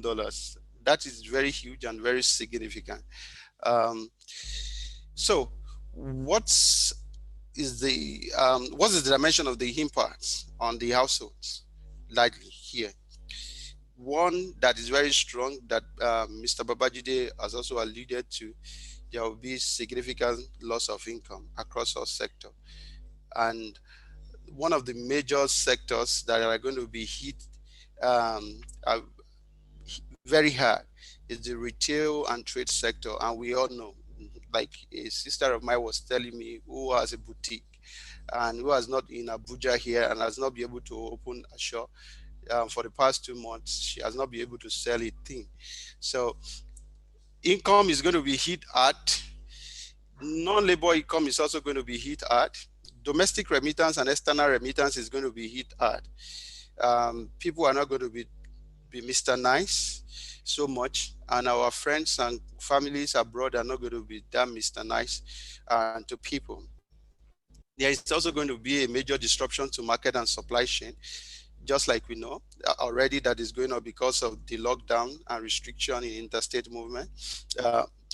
There's also a major, going to be a major reduction in food intake, which is going to both going to affect both nutritional status and poverty status of most households, because people want, one, income is going down, and two, some people are trying to adjust their consumptions to the level of income they have now or to their level of saving. There is also going to be increase in out-of-pocket expenditure for households, particularly that have one or two persons that have contracted the virus, or even for those that haven't contracted the virus but have to do home-based treatment. Need to invite doctor that don't want to go to hospitals. Out-of-pocket expenditures are going to go up. And again, one major thing that is across the globe now is about gender inequality. It's going to increase. Most of the gains that we have recorded on gender equality, there's a very high likelihood that we're going to lose some of these gains on gender equality, because when the economy begins to open, there is a very likelihood that women are going to be more focused on particularly there'll be a preference for men to go out and get a job and get something for the household faster than for women to go reintegrate into the society, particularly into the economy. So most of the gains that we have recorded on gender equality, there's a very likelihood that we're going to lose some of them. I have a very nice picture about the interactions, the economic flow here that I thought I would have been able to project, how the economy interacts from different entities within the economy and the markets within the economy, how they interact, how the shocks have severe some of the relationship in the interactions. But let me move on from that. Then I will focus on my last slides here. So within my last slides here, I have 3 buckets of things to discuss. One is the opportunities that we have, evaluations of the economic opportunity that we have, particularly at the household level, the pros and the cons of it. At the household level, what is going to be the response and resilience opportunity that are there for us, particularly within the COVID period and post-COVID period. The first thing is behavioral change. That's the first thing that is going to keep us within the COVID period and out after the COVID period. One, we need to be able to change our behavior around health issues, how we adjust to some of the things, particularly the messaging that we are getting on health, how we are able to manage to change our behaviors to some of the social interactions that we're used to, particularly before now, Nigerians, people, we know the percentage of our GDP that is on social activities within this country. So we need to be able to change the way, particularly we spend on social activities. And also we're going to our behavioral response to economic activities also is very key within this period. One of that is we need to be able to rationalize better now on our spending. Is going to be very key in emerging from this major depression that is going to come. Because just like the first 2 speakers have alluded to, it's going to be with different scenario, be it at short run, in the medium term, or at the long run. They don't really appear pretty good, but we have that opportunity of emerging from the precarious situations that we are in now, or that is going to come later on. Another major thing, opportunity that we have, is improving human and social capital. At this point, one of the basic things that we can do to help ourselves, particularly retooling ourselves, is to improve our human capital. We need to, because the face of jobs are going to change. Many things are going to change. Most of the jobs are going to be lost, and there will be some new jobs that are going to come in. So we need to anticipate. There are so many things out there. We need to anticipate what are these new things that are possibly going to emerge, particularly around ICT, particularly around artificial intelligence, that many people are going to be leveraging on in trades and retail space. So we need to think around this. Social capital, just like Dr. Biodu mentioned earlier. At this point, we need to build our social capital even more than ever before. Friends, colleagues that we've that have a very strong capability or influence in many places. We need to remain connected to most of these people. And one other thing is, now than ever before, like most studies have shown, we need to build socio-emotional skills, character, emotional intelligence skills that are very relevant in job space now. Another thing, we need to diversify our livelihood. That is very key at this time. And within the household space, the last thing that I will mention here is that we need to unlock inactive labor.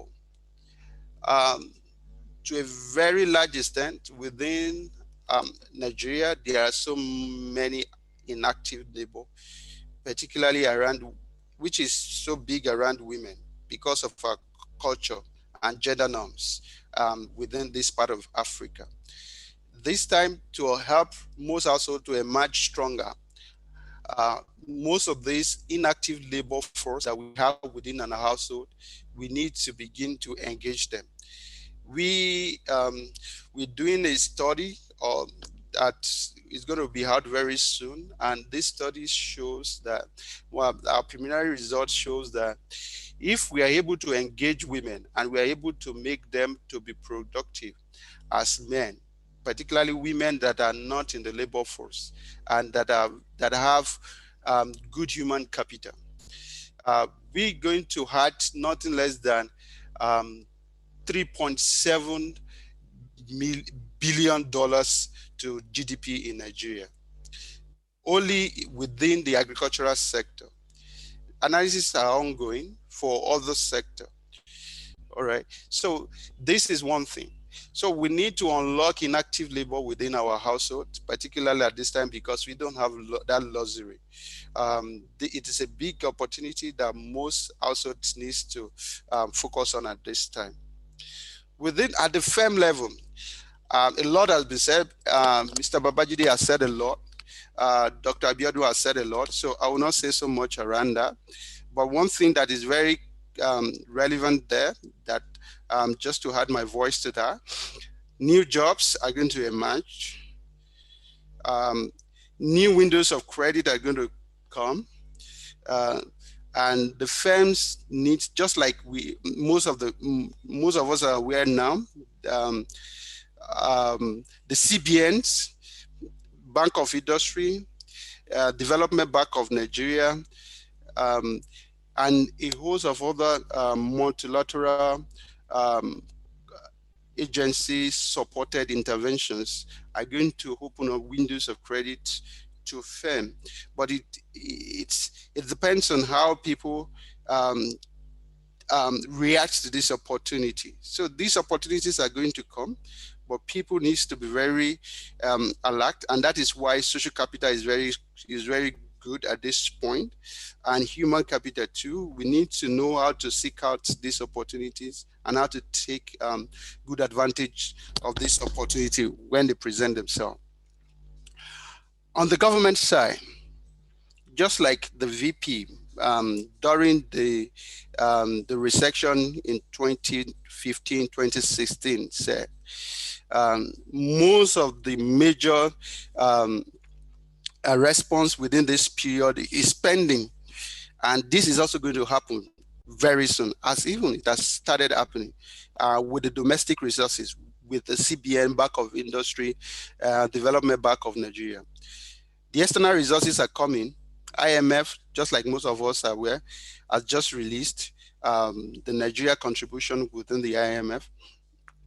The World Bank is also preparing a whole tranche of support, like other bilateral organizations are also doing the same. So, which sectors are going to take priority in this spending, in addition to infrastructure, which is, it's a two-way thing. Infrastructure, some, particularly the Abacha Restitution Fund, is a mark for infrastructure. And there are a number of opportunities around that for individual SMEs, particularly the Elite Associations members. There are a lot of opportunity around that. But more importantly, more importantly on this, on government spending, government is going to spend a lot now on health, particularly which is the first layer of response to this health crisis, is about protecting life. So governments with the World Bank, with different AFDB, many multilateral development, many multilateral agency, they are supporting the government, both at the federal and at the states, with a lot of budgets now on health. Education is also one thing that everybody is rethinking, that if impact of this nature, if shock of this nature rather, could have this much expansive impact on education, how can we begin to rethink education in Nigeria? So a lot of funding rethinking is going to go into education, particularly leveraging on ICT, retooling teachers, and also empowering students on ICT skills. Credit is a major thing that the government is going to embark on, particularly to the SMEs, to the industries, particularly to have safe jobs. And this is going to happen, and this has started happening already though, and it's going to happen more. So there are a lot of opportunities around that. Again, the finance bill is a major opportunity for the federal government that was passed early this year, and that is also being that has also been revised. Which one of the major trusts is the ability to declare and pay taxes online. And like I said, this is a major thing that will help the government to mobilize domestic resources, and also present an opportunity to the Allied Association, the ICAN members, to begin, particularly those that might not have the requisite skills of doing this, and to begin to take on the challenge of developing their skills within this area. Another thing that is also very key within this space now is developing the non-oil sector. The other two speakers alluded to that. I don't have to belabor that. Then one major thing that is also going to help within the country is the private refinery that is also going to begin to start. The one in Lagos is a major one that is going to start in the country.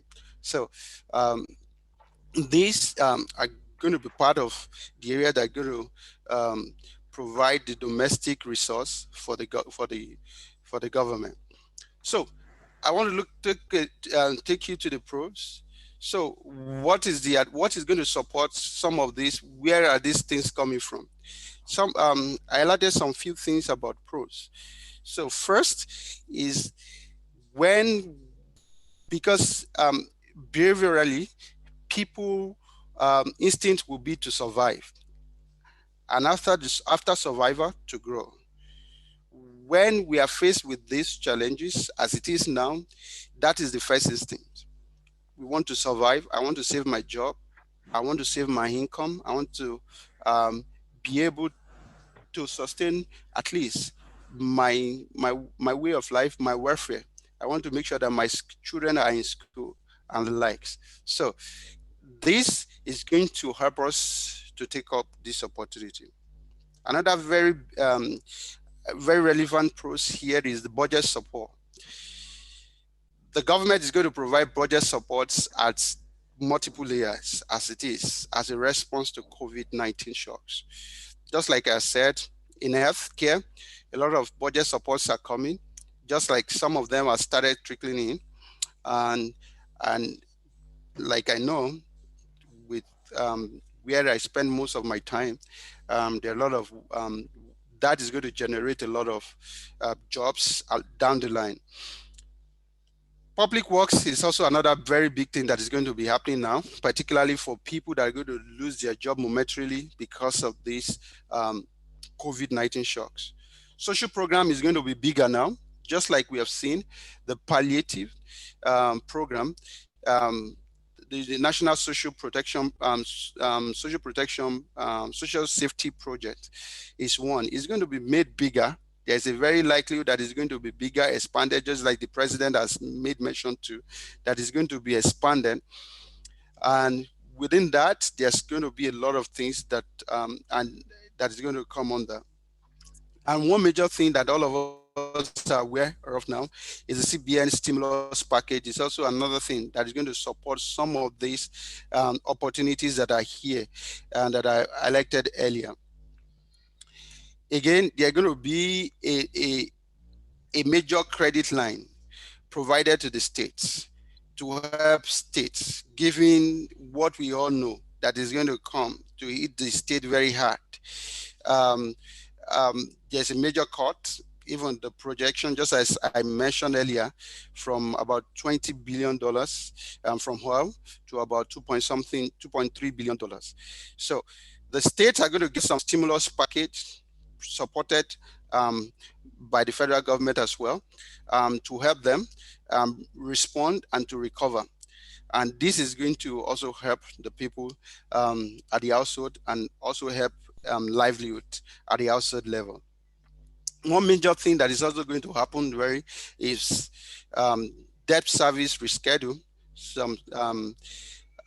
to help alleviate the burden of debt. Just like Dr. Abiodun alluded to in his presentation, most like the World Bank, IMF, they are supporting the government, most of the developing countries, to pardon their debts and the likes. The same thing too, there'll be something close to that. Might not be completely pardoned. There's also a likelihood that some state will get some debt support services. So these are things that could support some of these opportunities that will be emerging and those that are already there. The cons of this is that COVID-19 is a major high risk, and the trajectory might not be as quick, not be as steepy as we had hoped that it would be. This destabilization in the oil market is a major thing. We can never tell when and how a deal of the OPEC Plus could collapse, and which could also make the rising oil price to dip in again. India is a major thing. Many people, they need something to push them to think, something bigger than their thinking, to make them to think and to take opportunity. So people needs to,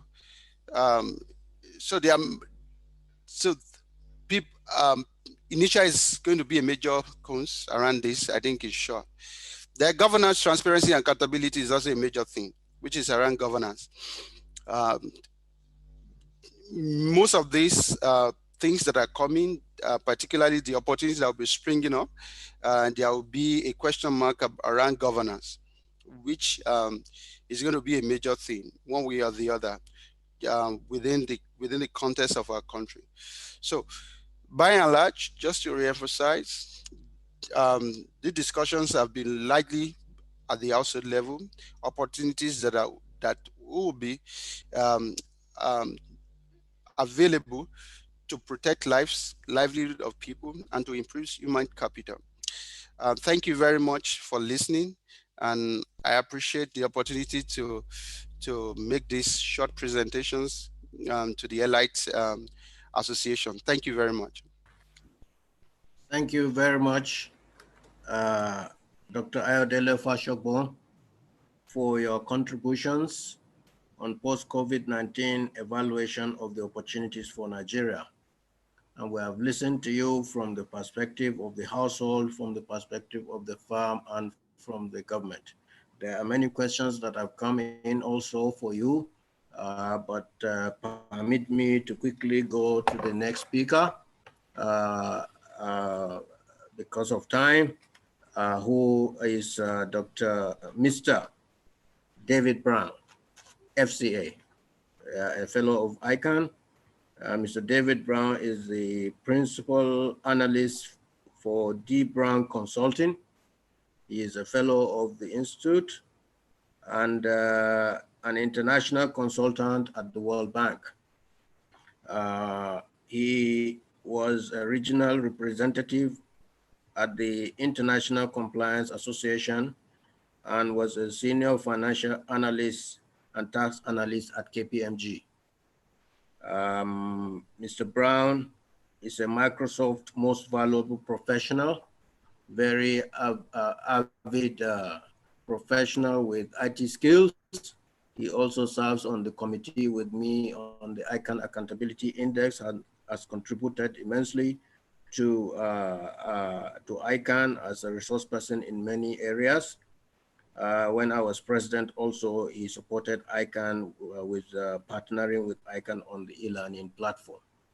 I welcome Mr. David Brown, who is going to talk to us on creativity as a tool for navigating the economic crisis.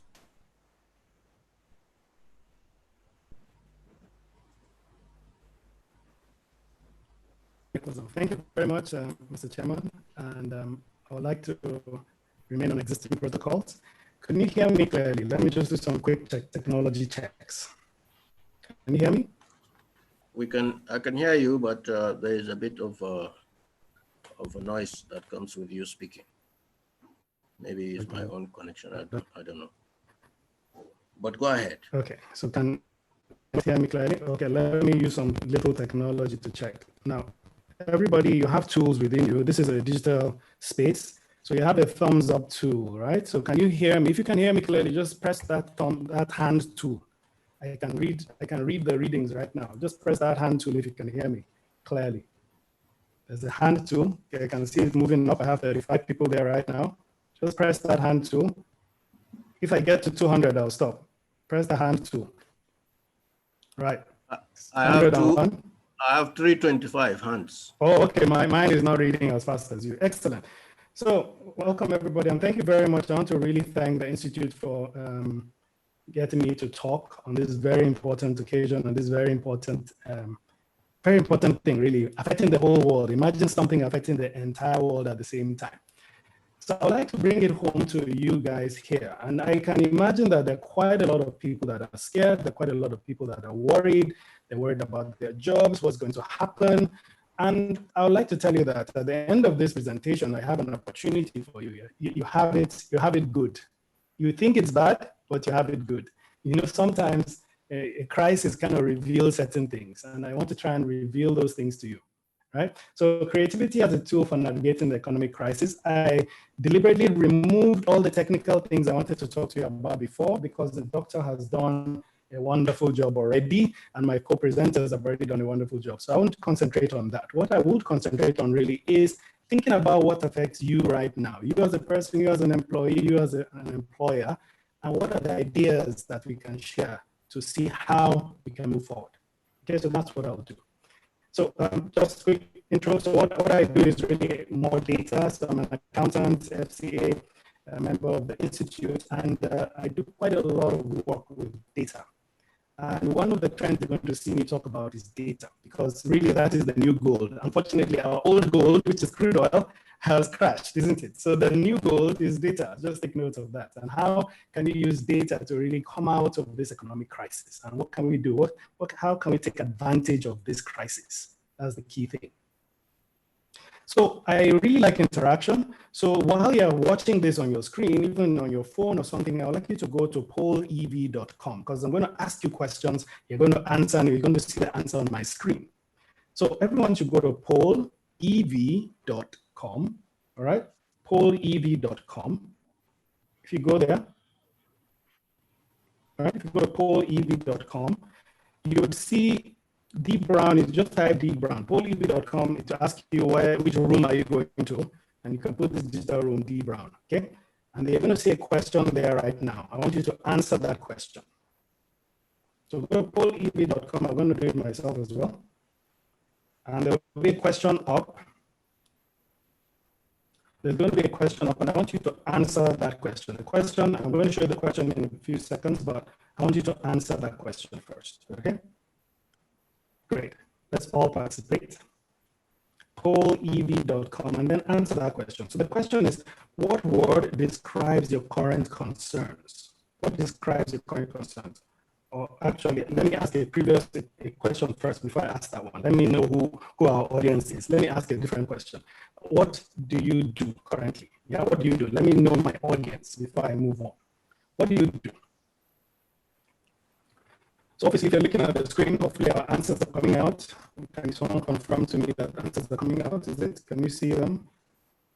Of course, we are accountants. We're mostly accounting related. We have some bankers in the house. We have some entrepreneurs. Okay, great. Great. Let's keep on bringing the answers in. Let's bring the answers in. So accounting related, that's good. So I'm going to frame this presentation based on who the audience is right now. So I can see we mostly accountants. Of course, we're an ICAN, right? So it's an accountant. So we have some entrepreneurs as well. We have 60% of us are entrepreneurs, 60% of us are doing something else. Almost 90% of us are accounting related. So we're doing some role or function in the accounting space, which is expected. Okay, that number is going down to 87, 86%. Great, great. So accountants, what is it that we need to do to come out of this economic crisis? Now, obviously, since I have 4% entrepreneurs, most of us here are employees, we're working in companies, and right now there's a fear of losing our jobs. And so what can we do? But the nice thing, but let me just give you a silver lining. The first person to be employed in any company is an accountant. If you don't employ an accountant, forget it. The first person to be employed is an accountant. And funny enough, the last person to leave a company is also an accountant. Someone needs to close the books, right? So your job is more secure than most people. So let me just give you that, right? So there are currently about 3.5 billion people estimated global workforce right now, 3.5 billion. And we are one of those 3.5 billion. But the world of work is changing. Even before COVID, there was a massive shift in the world of work. But do you know what COVID has done? COVID, I would have done this I did this presentation, some part of this presentation last year. And last year I was saying in 5 years, in 5 years, in 5 years, that 5 years has come now. That's what I want you to know. The 5 years has come now because take a Zoom, for example. Zoom had 10 million members, 10 million customers. They have almost 300 million now in the space of 2 months. So their 5-year or their 10-year growth has come to 2 months. So you can imagine that. So things that were supposed to happen 5 years ago are not happening now. So probably all of these numbers that I'm giving you are based on research, which I think will be updated pretty soon. So 47% of the current jobs we have now will vanish in the next 25 years. So this is an Oxford University study in 2016. I did this study last 2016. COVID has happened now, and I can tell you quite a lot of jobs are already losing. So this number is not 25 years. I would estimate that 15 years. So 47% of the current job workforce will vanish. Now, question is, how secure is your job right now? And what can you do to disrupt yourself? That's the key word. You need to disrupt yourself before you get disrupted, right? So take note of that. Don't wait, act. So what word describes your current concerns? That's another question for you. Well, give me a word that describes your current concerns. So go to that pollev.com, pollev.com/dbrown. Just go to your browser. What word currently describes your concerns? Just type a word, one single word that describes your concerns. You can see the words there. I'm going to give you 1 minute to fill that in. And let's see which word really pops out, right?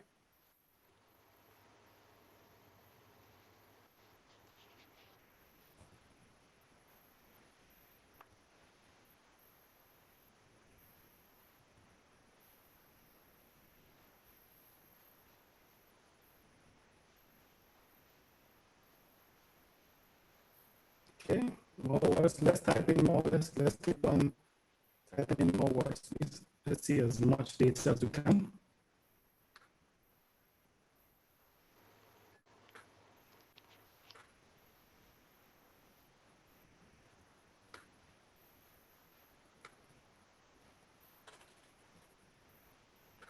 So I can see, obviously, anxiety, uncertainty, survival, uncertainty, security, job. So these are our current concerns now. This is 1,310 people talking, and security is a big concern, uncertainty is a big concern, job is a big concern.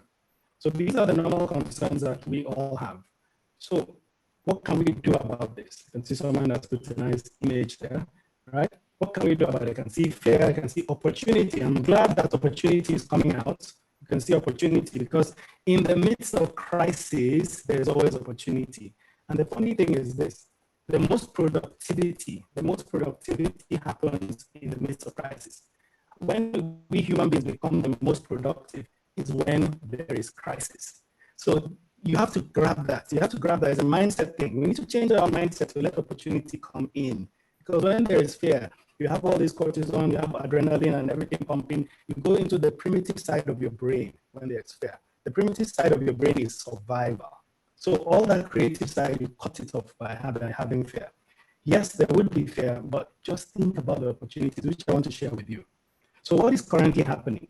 I'm going to give you 5 C's we must focus on for the next few months. If you're an employer, you're an employee, the same thing, you must focus on it, because whatever your employer is focusing on, you need to focus as an employee so you don't get surprised. So I'm just going to give you 5 C's. What are these 5 C's you must focus on immediately? The number 1 C is cash. The number 1 C is cash. Where is cash? How do I ensure that within the next, let's say 2 to 3 months, I have enough cash? If you're a business, forget about P&L. I know we're accountants, forget P&L and balance sheet right now. You can have an extremely profitable business that will die immediately because there is no cash. So cash is king. Cash is number 1. So focus on cash. How do I get cash? Where do I get cash from? How do I get my customers to pay me? How do I manage cash? And in managing cash, you must cut costs. So obviously cutting costs is a key thing. Now, but for me, I would advise you that the last thing you should cut is employees. That's the last thing, because they are the ones that are going to drive you out of this economy, out of this economic crunch. So cash. The next C you need to focus on is customers. Your customers. It is now that you need to support your customers. It's not now that you become insular and think, okay, what's happening to me? Let me do my own thing. No, support your customers. And when you feel that it's so easy to support our customers, I mean, you are accountants, you're experts. The customers are scared themselves, just like you. It's time to get closer to your customers. Give them freebies. Do one simple course. Get your phone out, put some light. You create one tiny course on IFRS 9. Everybody has IFRS 9 issues, right? Create one tiny course on IFRS 9 and send it to your customers and say, hey, this is just to support you and your accounting team, so how you manage this and blah, blah, blah. Keep them for free. Put it online. It is so cheap right now to do these things. Before it was expensive. So think about, how do I support and how do I talk to my customers, talk to them every day during this crisis? That's the next C. The third C is credit. The third C is credit. What do we mean by credit? Cash and credit are close together. You need to have a credit line. You need to talk to your bankers, if you don't talk to them already, of an overdraft line. Yes, I have cash for the next 3 months. I will survive for the next 3 months, but I need an OD to give me up to the next 3 months after that. Talk to your bankers to provide that credit. Yeah, or think about, what's the economy doing? What's the country doing? What are the places you could go to get credit? Don't get credit when you need credit. Get credit planning for when you need it. It becomes cheaper, right? So that's your third C, credit. Your fourth C is your colleagues. You don't just abandon your colleagues at this point. You need to be together to work as a team, because you could have very excellent brains, 4 people that have very smart 4 people, and then you have average people 4. If those average people can work as a team, they will beat that 4 smart people any day. So working as a team, working with your colleagues to see how you can be more productive. And if there's only one word you get out of this entire presentation, is productivity. So you want to be creative during this crisis? Productivity. That's the number 1 thing you look at, productivity. Because when you look at economic crisis, right? Economic crisis can be summarized into, let's say, 4. You have productivity, which is number 1. Throughout the crises, you see, after the Second World War, after the first crash of 1920 something, the economy goes up and down, and it will continue to go up and down forever. That's just how it is. You have various debt crises. You have the long-term debt cycle, you have the short-term debt cycle, then you have productivity. And then the 4th thing you have is politics. So that's what manage, that's how you summarize what's happening in an economy. But the one you can control is productivity, and that is the most sustainable way to get out of any crisis, increased productivity. And you do that with your colleagues and working as a team. The last C is communication. Communication breakdown happens during this kind of crisis. When we are now going into that fear mode, we stop communicating. This is the time to communicate, super communicate. Now, a lot of us are working from home, so communication seems to be kind of hazy, but start learning those tools. Many people use Teams, there's Zoom, communication is so important. Quite a lot of times I've learned this myself. Even during this crisis, I've been indoors for 2 good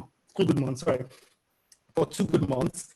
And I discovered that my communication skills need to improve, because I'll ask something, I'll say something to my colleagues and stuff, and they will do something else. And I'm like, okay, there can be a problem with them. It's a problem with me. I need to improve my communication. And the funny thing is, we live in a time that is the cheapest to get information. When I was doing my project in university, I can remember there was no internet and anything.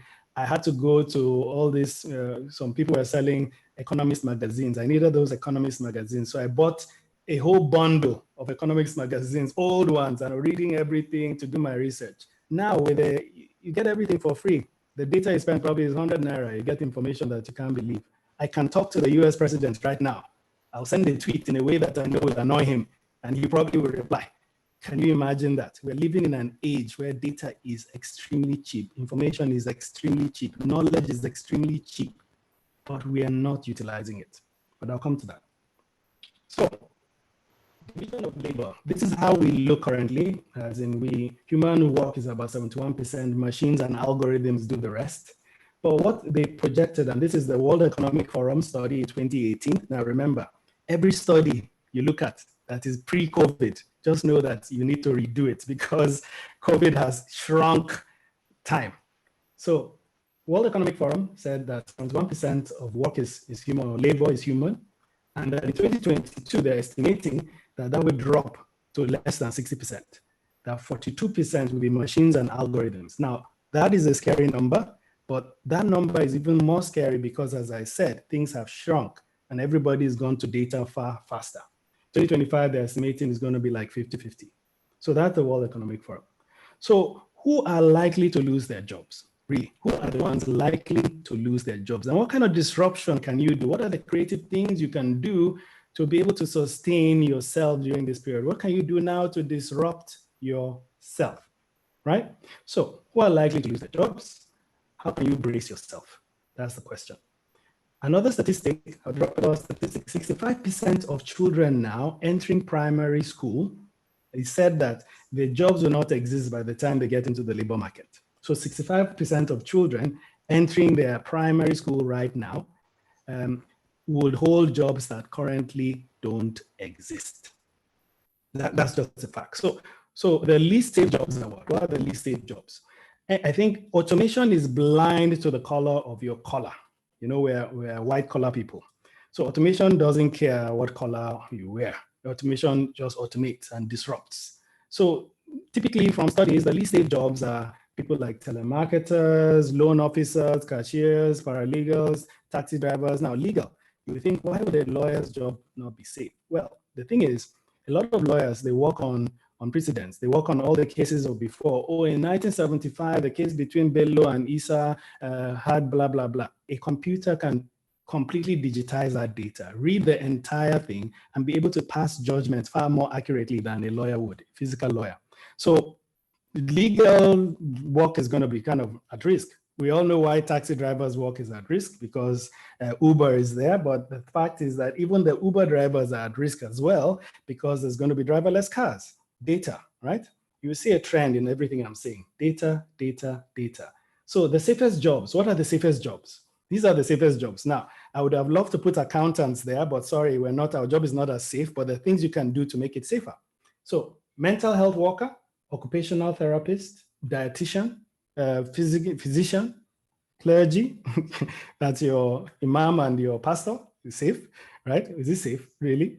And then you have, who else, really? Who else is that's a safe job? So who else do you think is a safe job there? If you have access to chat, you can type in the chat. But who else? That's the question. Let me give you another model. So I've given you the 4 C's. That's a model for you to look at. I'm going to give you the 3 R's. It's a model I use, the 3 R's. So these 3 R's, you need to use this model to kind of rebuild yourself or disrupt yourself. What are the 3 R's? So the 3 R's are refocus, retool, and relearn. So these are the things you need to do. You need to refocus, retool, and relearn. And if you do these 3 things, you'll be able to disrupt yourself. As I said, we live in an age that learning is the cheapest thing ever right now. And we're lucky, all of us here, we're in a profession that has a skill set that loads of people need. So we are in a kind of, is it the lucky 1%? We are actually there. We don't think so, but we are. So you need to refocus, retool, and relearn. And what do I mean? I'll show you some more things to see how that works. So on average, it said that an average person today processes more data in a single day than a person in the 16th century in his entire lifetime. So we process data on a daily basis. We're seeing data everywhere and we're processing data. It is way, way too much. So let me give you some fun facts about data. So you have more than 90% of the data in the world today has been created in the last 3 years. 90% of the entire data in the world today was created only in the last 3 years.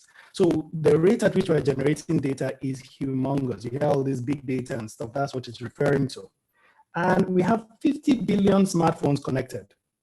It's not smart devices connected. So you hear about IoT. IoT means Internet of Things. There are 50 billion smart connected devices. All those data are reporting something. Who is reporting or who is analyzing that data? Who is best to analyze it? Is you and me, the accountant, the data person, the original data person. So we don't need to leave it. Yes, data scientists will do stuff, but we would analyze, we would tie it to what's happening in the company. So you can see that your role is changing. So how will your role change best? As an accountant, you already have the foundation. You need to specialize. That's number one.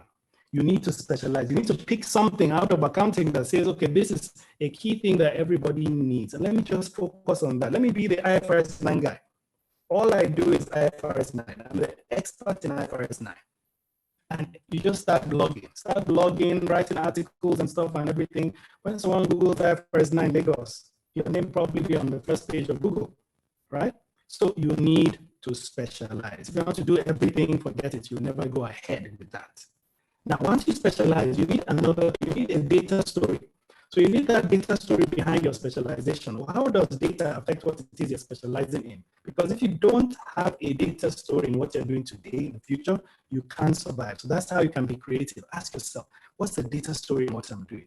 Okay, I'm doing accounts payable. Okay, the accounts payable data that I have for all our customers for the last, all our suppliers for the last 5 years. Can I check and see, okay, how many suppliers they supplied us 3 years ago that haven't supplied us now, but have just started supplying us this year? Okay, that gap of 2 years, what really happened there? Is there a process that has changed within our company that made that gap happen? Start asking questions that nobody really has asked before. That is you having a data story. It's a data storytelling. And then what's the last thing? So you have your specialization, get that, have data storytelling abilities, and then have analytic abilities. Because that data story, you need to analyze it, you need to present it. And we are in the prime position as chartered accountants to be able to do this because we have the data, we know financials, and everything about business is financials, we will be able to advise. So think about that, become a specialist, that's key, right? So what should the accountant do in particular?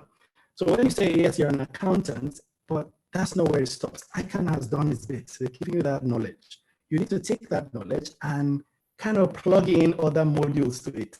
So what are the modules? I keep on mentioning IFRS because IFRS has changed a lot. You know, IFRS 16, 15, and all the public companies now, I think it's 1st of January 2018, a lot of those things came in force that you must implement. So there's so much work for us to do. And how you become an expert worldwide is to give your services free. So give it free, type articles, write articles, create some short videos on some particular thing you saw in an audit, write that small article about that thing and put it online, right? So you become an authority, people listen to you. And guess what? Because we're in the digital climate now, the whole world is your market. So don't just think Nigeria. Sit in Nigeria and work for a Canadian company. Don't go to Canada, sit in Nigeria and do some work for a Canadian company on IFRS 15.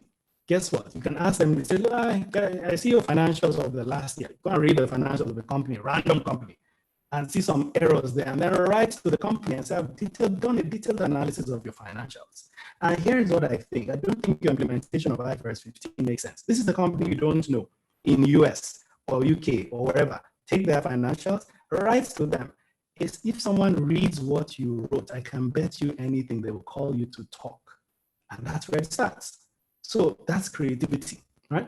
I'm a financial modeler, so I always put financial modeling. I always think that an accountant should become a top financial modeler. And because there's so many people that need to understand what is the various case scenarios of our financials, best case, worst case, likely case, what's the sensitivity of us meeting these targets that we think we want to meet?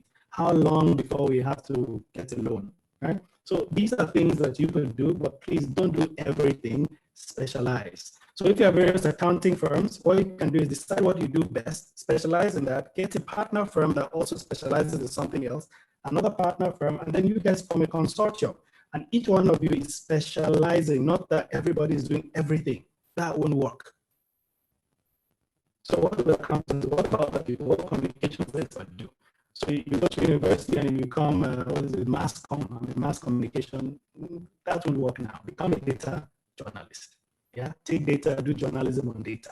So you will see the trend here that I'm going through. It's all data, data, data. What the finance person do, become a financial modeler, learn Python, do fintech, build something in fintech with your finance skills, right? So that is what the future holds for us.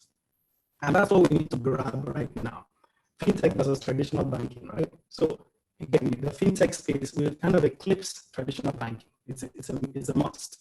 Currently, if you read, I'm sure part of your studies as an accountant, you know that the world economy kind of had a major shift in 1940 during that Bretton Woods period. The Bretton Woods period had where everybody is attached to dollar, but the dollar is pegged to gold. So there was a gold standard, right? The dollar was pegged to gold. Now that gold standard means that there is value, that $1, and if you read the dollar very well, you would see that you would get the exchange in gold for that dollar then.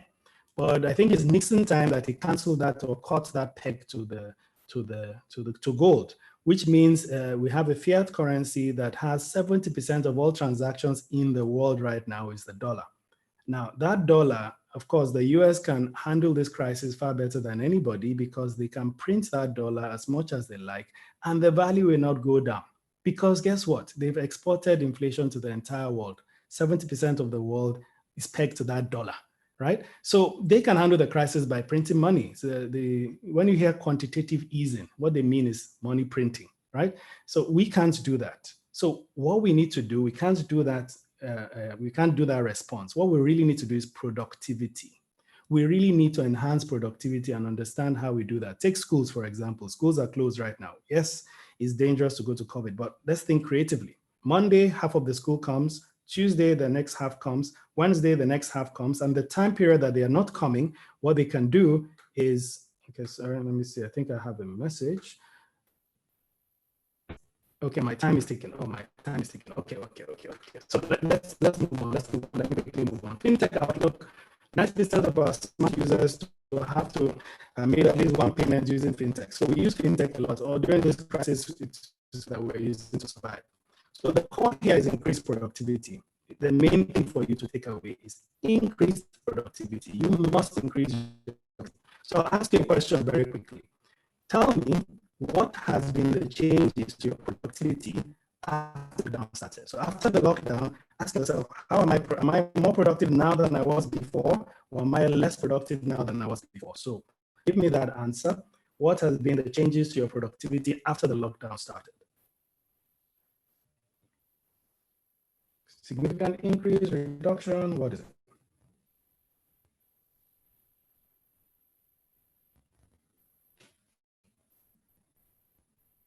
So do you feel you're working more? Do you feel you're more productive working from home?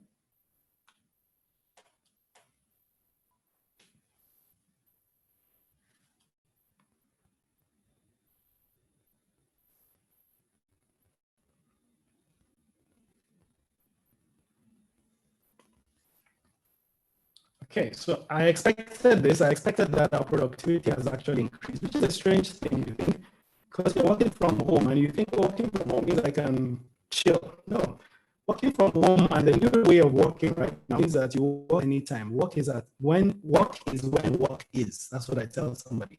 Work is not 9 to 5. So please, anybody thinking 9 to 5, forget it. We're not going back to that life anymore. It's not going to be after COVID ends, go back. Nobody's going to do how it used to work. Nobody, I can bet you that.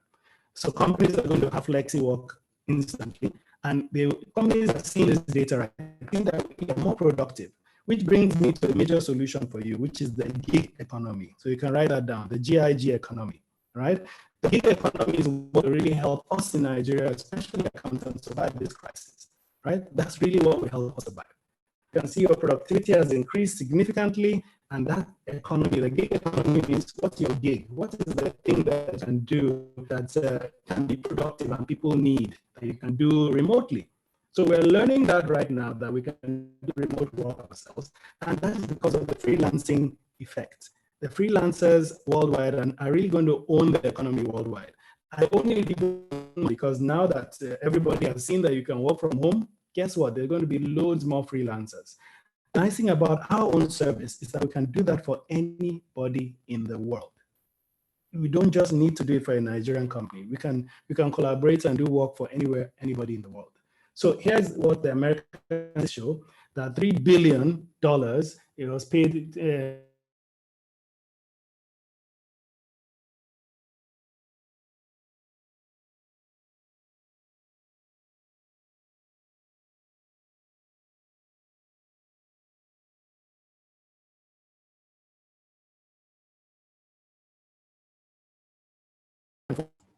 what is we work in the future. We already know where we're working. It's all going to be remote. And these are statistics that are before COVID, and they're so relevant. Right? Billion people will use AR, VR, virtual reality platforms to access by 2021. That's already happening now. So where do you want to work? Is it, do you want to work at home, or do you want to go back to the office? Please, can you tell me where exactly do you want to work? Go back to the office or home? Where?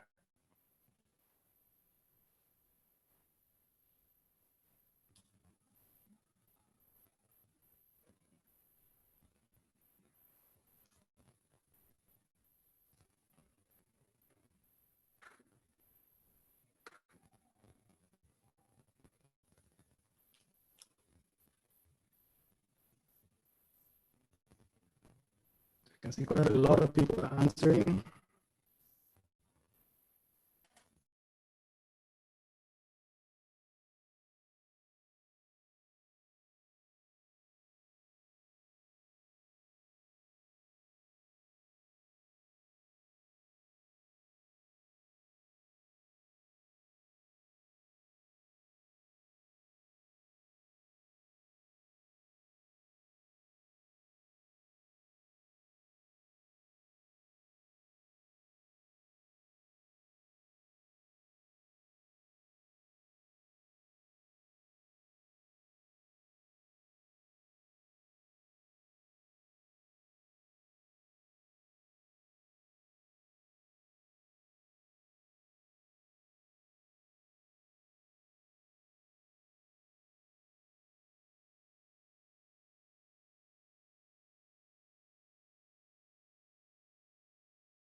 Hello, hello, Chairman. Yes, Dr. Ben. I think we've lost. I think we've lost Mr. I think we have lost Mr. David. Mr. David, we have lost you because we can't hear you. Can you hear us?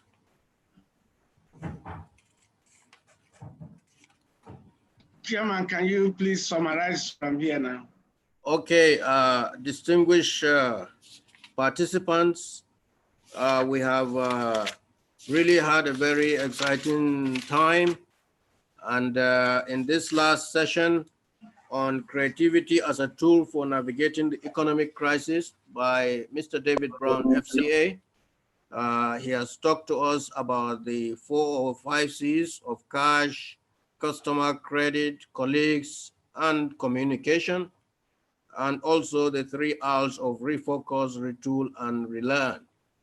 And we thank Mr. David Brown for his immense knowledge, and we really haven't had enough of you. But as a result of time, we have to proceed. There are many questions that have come, I believe that we will start with Mr. Babajide Ogunsan, and I have picked out a few questions. There are also questions that have come that to ICAN, and I think that I will ask those ones first, and maybe at the end, somebody, a responsible person, will respond to the questions. I have picked out three particularly. The first one is from Alade Ola Yakubu, who is who wants to know what are the plans for ICAN students, and is suggesting that we have more exam centers to enhance physical distancing during examinations. So what are the plans for ICAN students with regards to examination under this lockdown or COVID-19 environment for ICAN? The second question for ICAN is what is ICAN's plans for MCPE 2020? And that is from Ms. Mustafa Abimbola. And the third question from March Obu Dukian. All thanks to ICAN for this program. Please, I want to know if this webinar attracts MCPE credit units.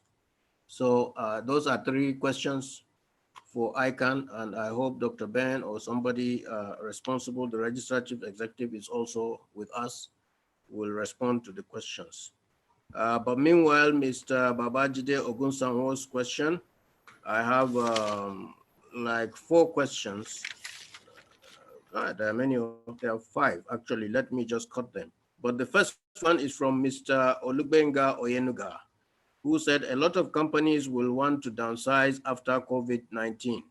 What is the position, or what is your position in respect of this?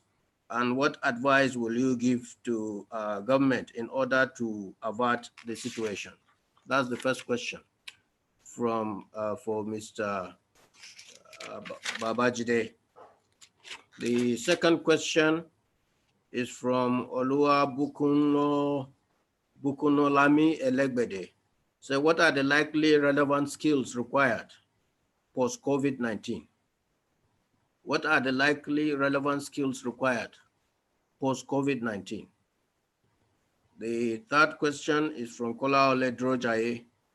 What business would you advise people to shift to post-COVID-19? And from Akinola Olanipeku, what would be the outlook and impact for entertainment and event sector? And what strategy can mitigate the effects of COVID-19? And then the last question for you, sir, is from, I think 2 people have those questions. One, Hector Ekeocha and Emmanuel Omoni or Romini. Can you please shed more light on why there will be wastage in agricultural supply chain, bearing in mind that there is disruption already in the agri processes due to the pandemic? So those are the questions for Mr. Babajide.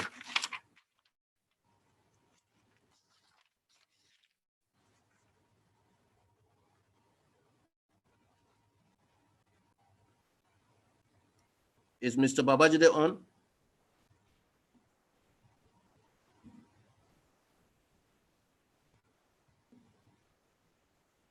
I'm on. Can you hear me clearly, sir? Yes. All right.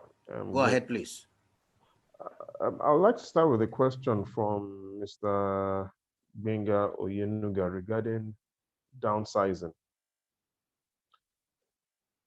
Every company would now have to look at how much value they are getting out from each employee.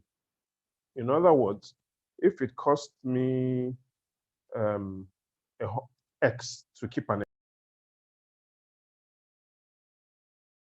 of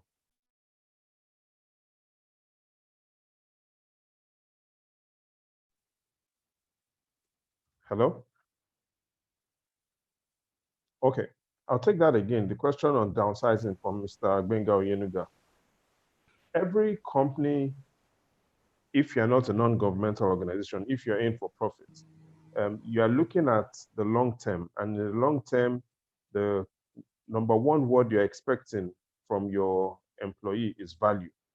And so if it costs 100,000 naira, 200, 300,000 naira, whatever number it is to keep an employee, then the employee needs to give me more value than what I'm paying out.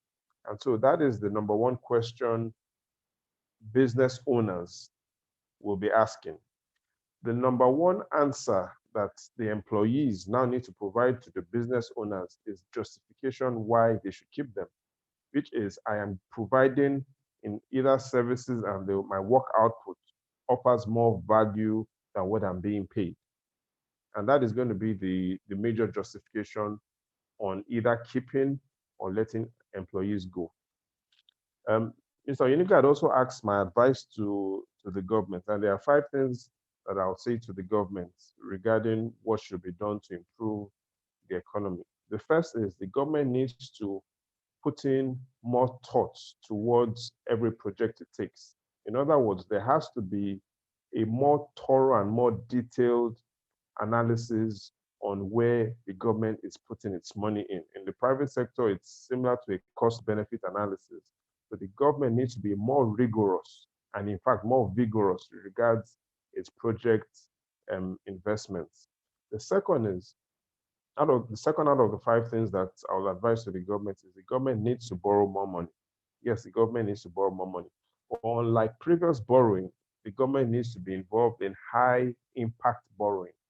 And by high impact borrowing, I'm talking about borrowing that will create impact to the economy. So not just borrowing for general infrastructure spending, and not just borrowing because this borrowing is tied to a project. It is what impact will this borrowing create on the economy? And that also has to be well done. So high impact borrowing, the government must be involved in that. The third thing that the government should do is the government should be involved in offering short-term subsidies on production. I earlier talked about agriculture being the number one sector that employs the highest employer of labor in Nigeria. So the government needs to offer some subsidies to the agricultural sector and those that are working there. In specifics, we need to subsidize. The government needs to subsidize agricultural input, things like fertilizers, things like seeds, things like machinery. The government needs to subsidize agricultural companies that are involved in agriculture. The fourth is the government needs to quicken the access the private sector has to loans. Right now, you have the Central Bank of Nigeria offering some sort of incentives and palliatives and some intervention funds. You have the Bank of Industry. Well, a lot of families, a lot of households still find the access to those loans to be difficult. So one of the things that the government needs to do is partner with microfinance and commercial banks so that Nigerians can easily access these loans by themselves online. You have a lot of commercial banks now that offer some sort of consumer loans through their online platforms, and you don't have to visit the banks. The government needs to identify the commercial banks that it can partner with so that Nigerians that qualify for these loans can access these loans at extremely low digits. And they need to do that by partnering with commercial banks so that Nigerians can access those loans online, and also partnering with microfinance banks so that those Nigerians that are especially living in the rural areas that cannot make use of online facilities can get those loans, quicker loans through the microfinance banks. And the fifth thing that the government needs to do is regarding its reaction to the coronavirus. The government needs to improve its speed. The government now needs to move faster with actions and with policy. The government needs to move much faster.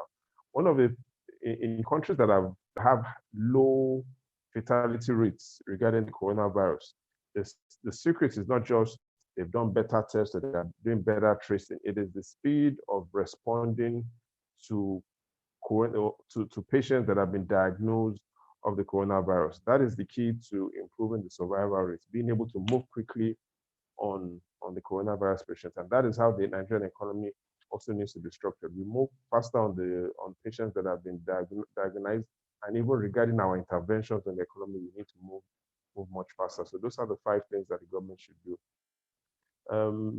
Mr. or Mrs. Oluwabukola Elegbede, I talked about post-COVID skills. While all skills, depending on what sector you work in, this is really not the time for you to just abandon your sector and move to the other sector. I talked about Nigeria having 46 active economic sectors. I see opportunities still in all of these sectors. So yes, the aviation industry, for instance, is one of the sectors that is feeling a lot of impacts of negative impact of the coronavirus. But airlines will still survive. Some airlines will have to rethink how they approach the aviation industry. And so there will be opportunities across all sectors. But if there's one skill that I will talk about, it will be how to move from analysis into strategy. So yes, the skills of analytics will be important, but the skill that will even be more important than the analytics is how you convert your analysis and how it gives you insights to be able to use to develop strategies for your business. And regarding all industries, I think for strategies, people now have only 3 options going into the future. It's either to backward integrate, which is looking at the value chain of the industry you operate, and you look at opportunities behind you, or you forward integrate, looking at your value chain and looking at the opportunities ahead of you, or you can actually decide not to backward or forward integrate, but stay on the same spot. And if you choose to stay on the same spot, you now need to look at what you want to do, even though you are still staying on the same spot. So how do you want to avoid leakages? How do you want to cut waste? How do you want to become more realistic? Being able to improve on the quality of your forecast and crisis management. You want to review your processes, your sales, your marketing. So those are the 3 ways that I think every business owner, everybody that's involved in some sort of income generating activity should look at it. You either backward integrate, you forward integrate, or you stay on the same spot. But clearly there will still be opportunities despite the challenges in all the 46 sectors we have in the country. Mr. Kolawole Drojaye, I talked about post-COVID businesses. Earlier, I talked about the way the Nigerian economy is. Crop production, trade, and telecommunication services accounts for approximately half of the size of the economy. But there are still several other sectors that will thrive. Almost every sector will thrive despite the challenges. You just now have to rethink and recreate your operations and your processes. So that doesn't mean that some industries will have more opportunities than others. But I think at the end of it all, for companies that choose to innovate, or companies that choose to be reviewing and improving their cost leadership skills will thrive. So at the end of it all, it depends on your strategy. Your strategy will determine what businesses you want to do. Your strategy in combination with the amount of capital you have, your risk appetite, your understanding of what Nigerians are demanding. Currently, the estimate shows that more than half of the monies Nigerians spend, they still spend on food. So it all depends on what numbers you're looking at and how you want to play in the market. The 4th question from Mr. or Mrs. Akinola Olanipeku talks about the outlook and impact on entertainment. A lot of entertainers, I'll probably rephrase that to be the outlook and impact on entertainment in Nigeria. So another way to look at it is, how do entertainers in Nigeria make money? They make money from endorsements. They make money from the shows that they organize. They make money from sponsorships. They make money from online marketing.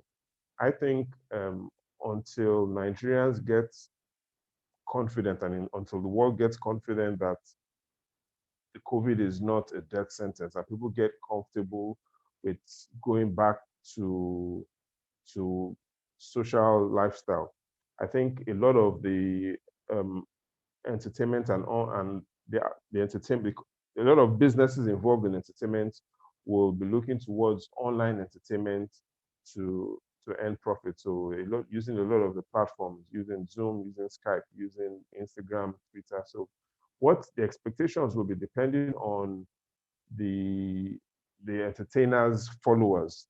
The entertainer would have to be involved in a lot of engagement. And so that will be the key word, engaging your audience. So entertainers will have to be creative.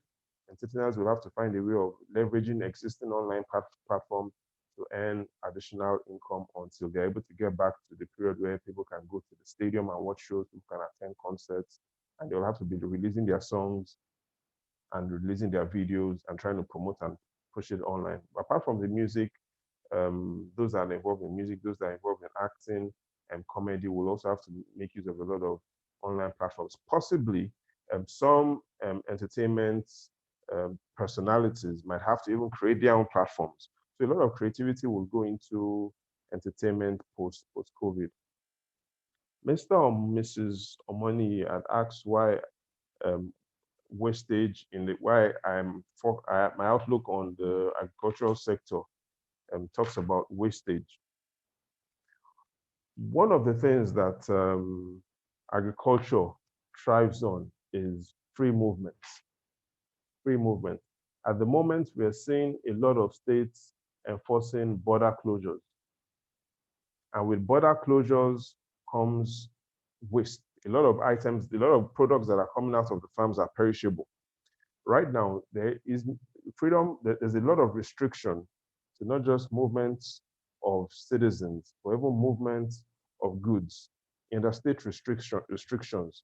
So a lot of foodstuffs that are coming from the north to the south are expressing a lot of those products are perishable items, and there's going to be a lot of waste, a lot of decay happening because of the traffic that we are seeing at interstate borders. A lot of movement is also being limited, especially from 8 p.m. So I see a lot of post-harvest losses. And with post-harvest losses, the farmers and those that are involved in production will then have to decide either they will be able to absorb some of those costs because of the waste, or they'll have to transfer some of those costs to the consumers. Already we are seeing food inflation based on the numbers from the National Bureau of Statistics.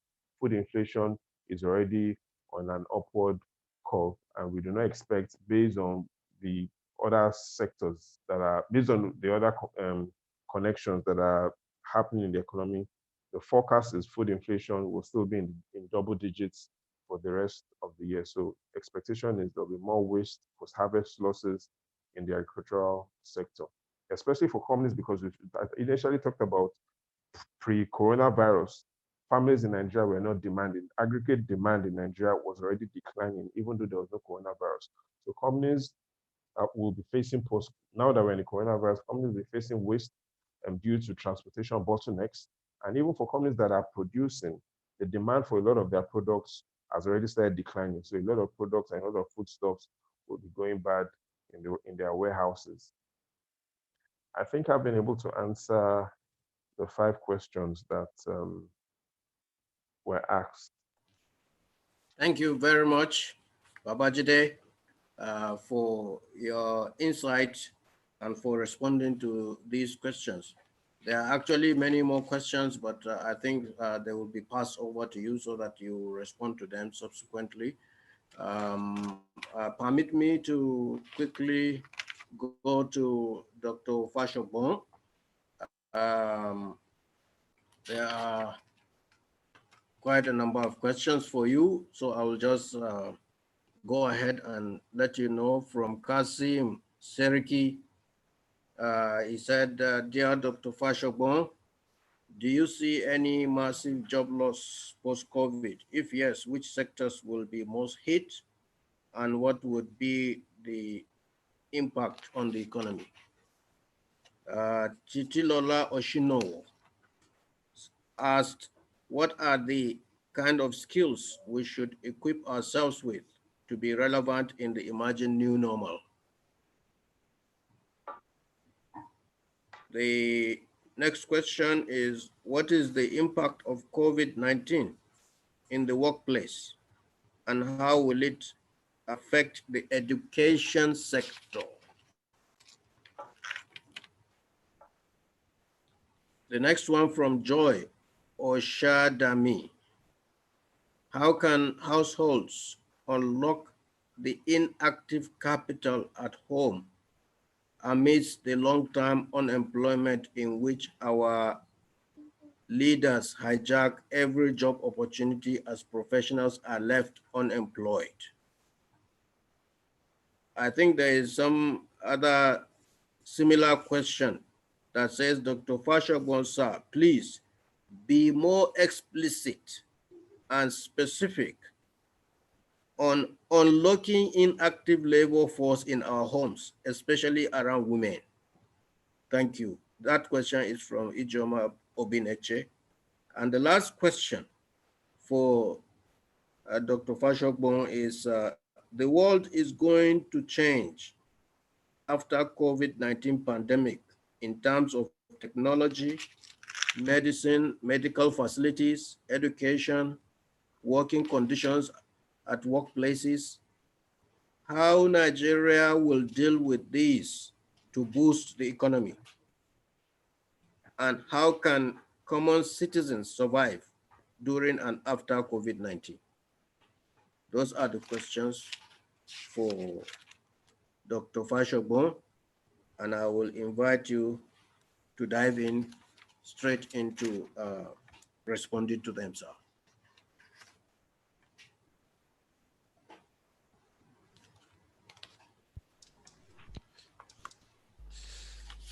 Thank you very much. I don't know if you can still hear me. Yes, we can hear you. All right, great.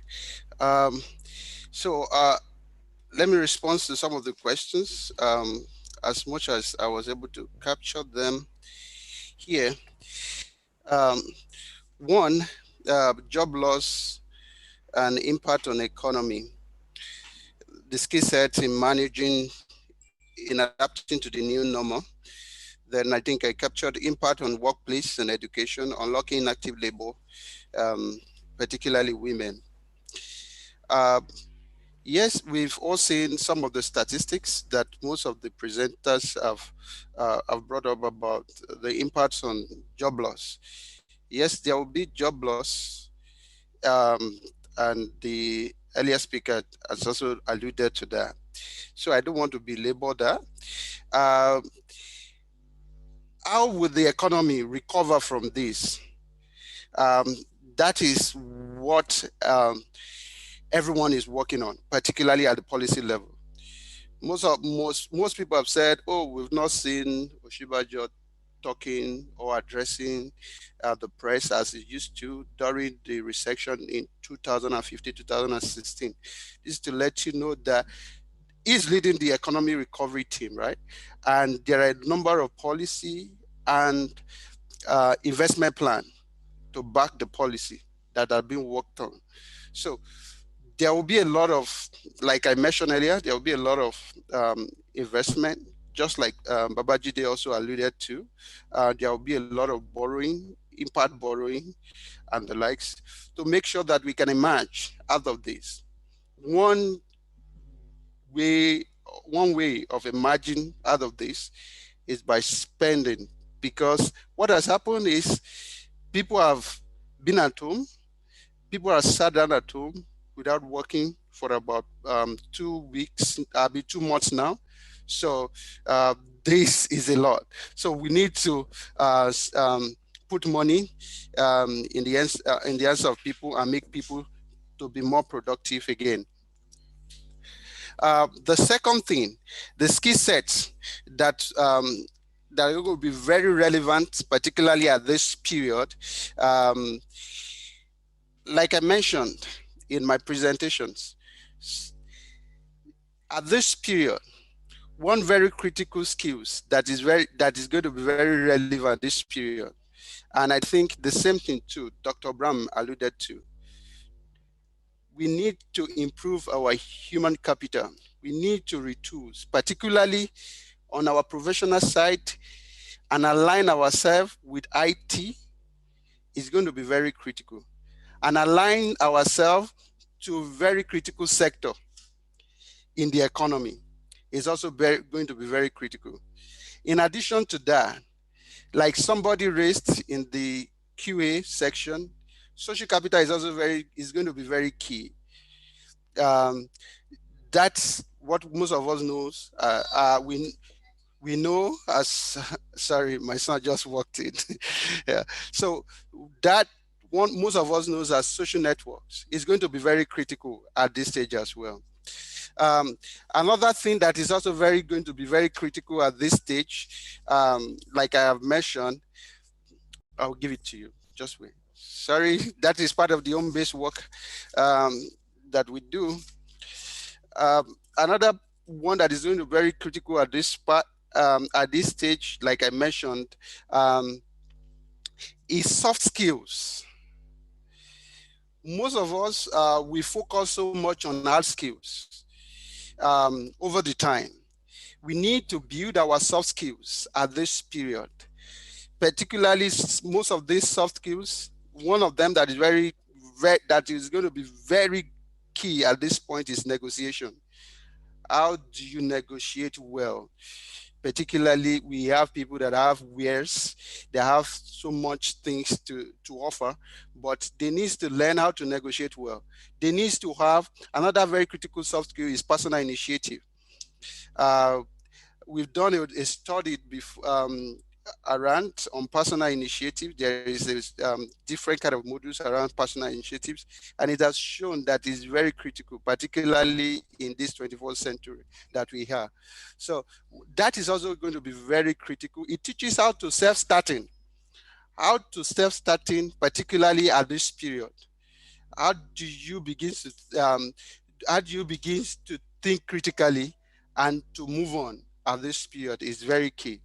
Then another thing that I know that is very key, okay, don't let me belabor that. Let me go to the next questions. Sorry, I need to move to another meeting. I just jumped off from that other meeting as well to respond to these questions. Another one that is going to be, another question, sorry, my son has messed up my jotting. Unlocking inactive labor. Yes, let me just respond to that. Inactive labor, yes. Yeah. Unlocking inactive labor. We did a study of reason to find out the gender gaps in agriculture, particularly in productivity and at different stages of the value chain.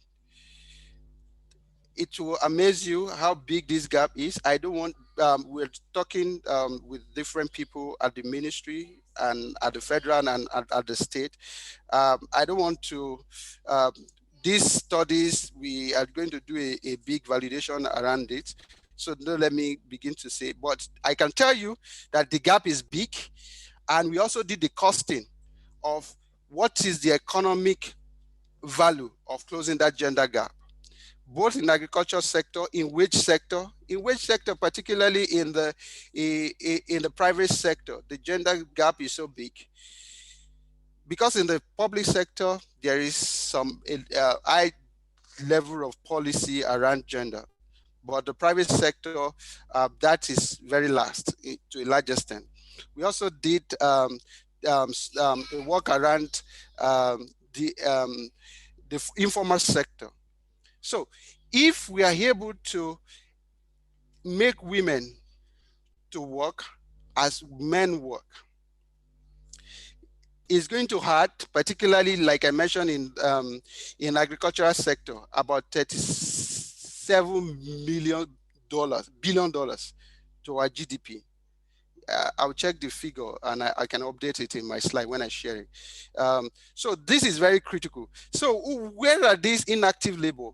We have some of our women that have good education, but they are discouraged from working because of the norms. They need to take care of children.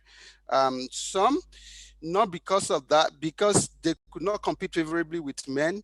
Some do not have access to good technology to compete favorably, particularly to get good job like men, although they have requisite skills.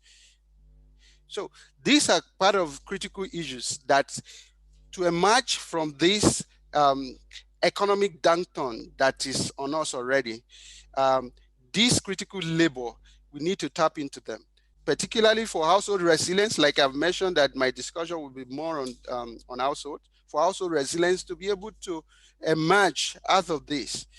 then also it's going to contribute a lot to the national output. So let me rest. I don't know if there's any other thing that I've missed.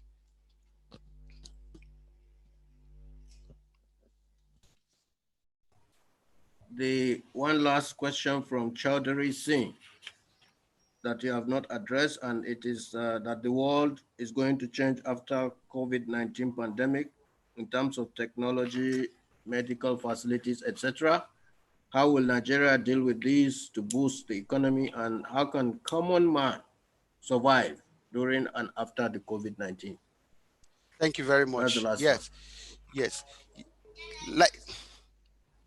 Like I mentioned earlier, a lot is going to change, like the question says.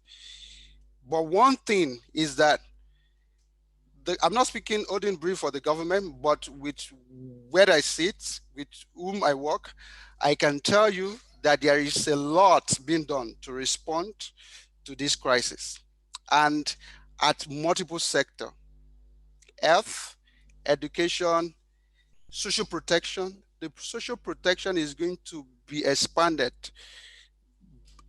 than what we have currently, which now support about 1 million households. The poor are going to be taken into the social protection system, about additional 2 million. We know with the recent poverty statistics that we have up about 80 million households that are poor, from the 40% poverty head count from the newly released MBS NLSS statistics.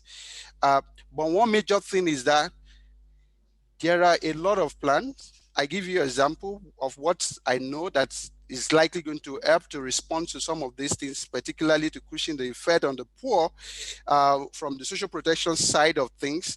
There will be cash transfer, there will be livelihood grants. But the major problem, just like I see, the major challenge, I will not say a problem, that I also saw in the question is about governance.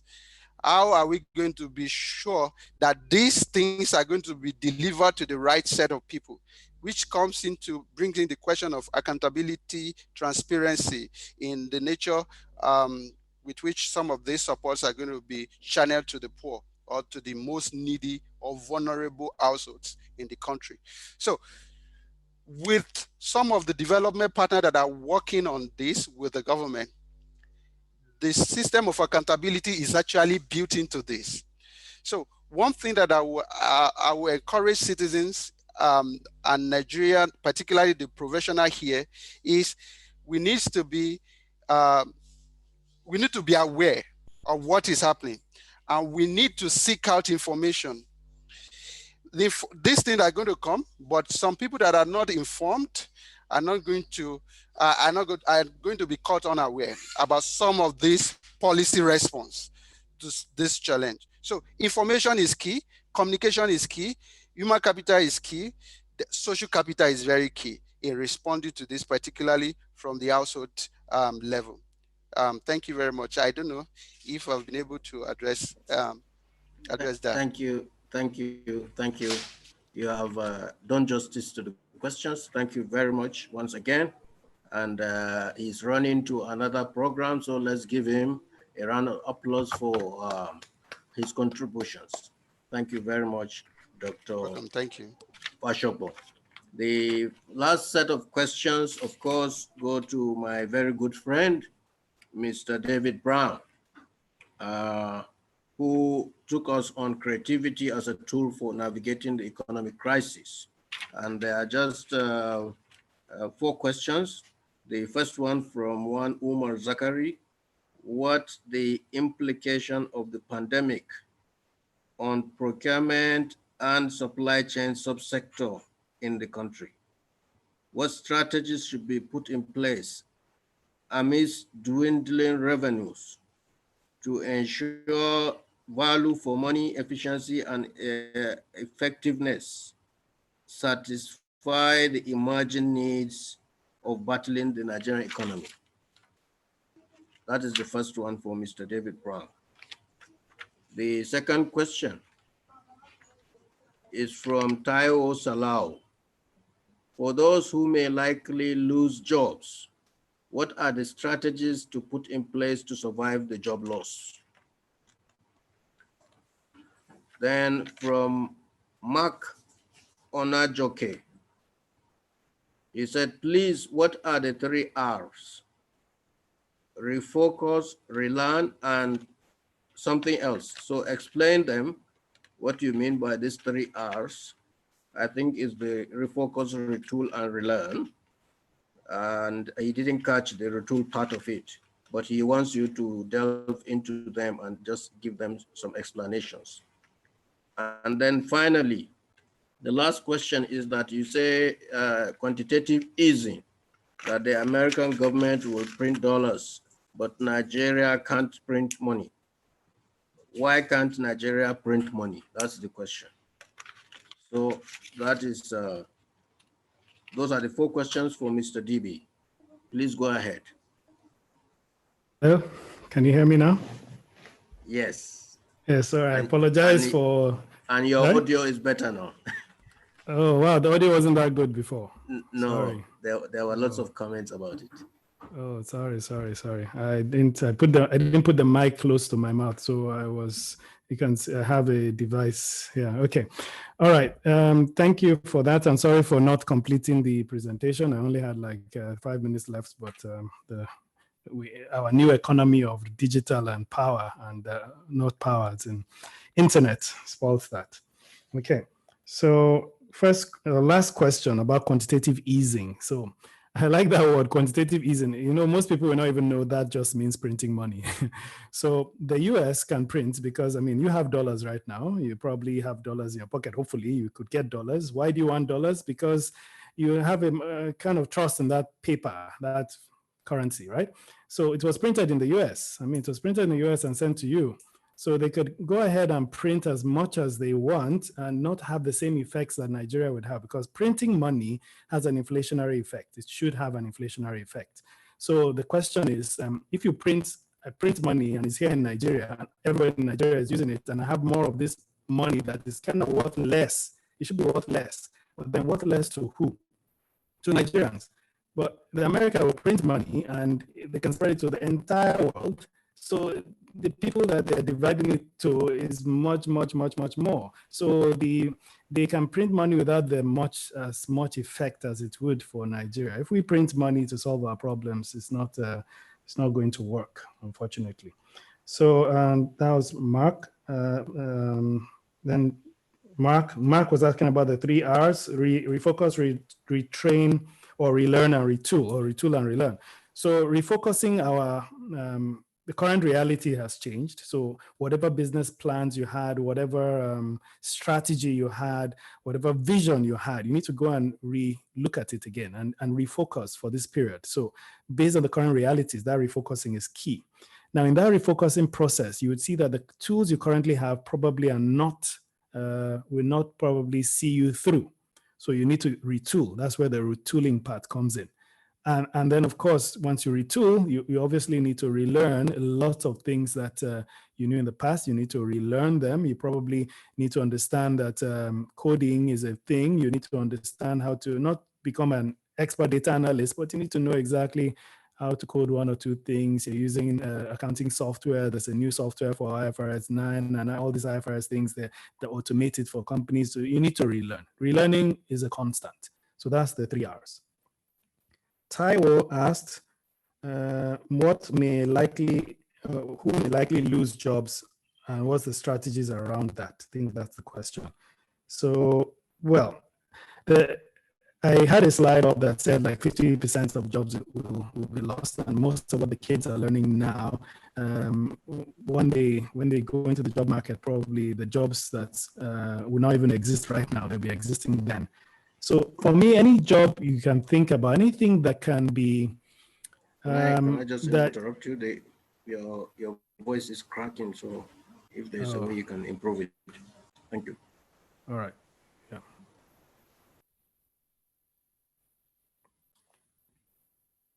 Okay, let me see if I can check what's happening. Give me a few seconds. We close 1 or 2 other things that's taking the response.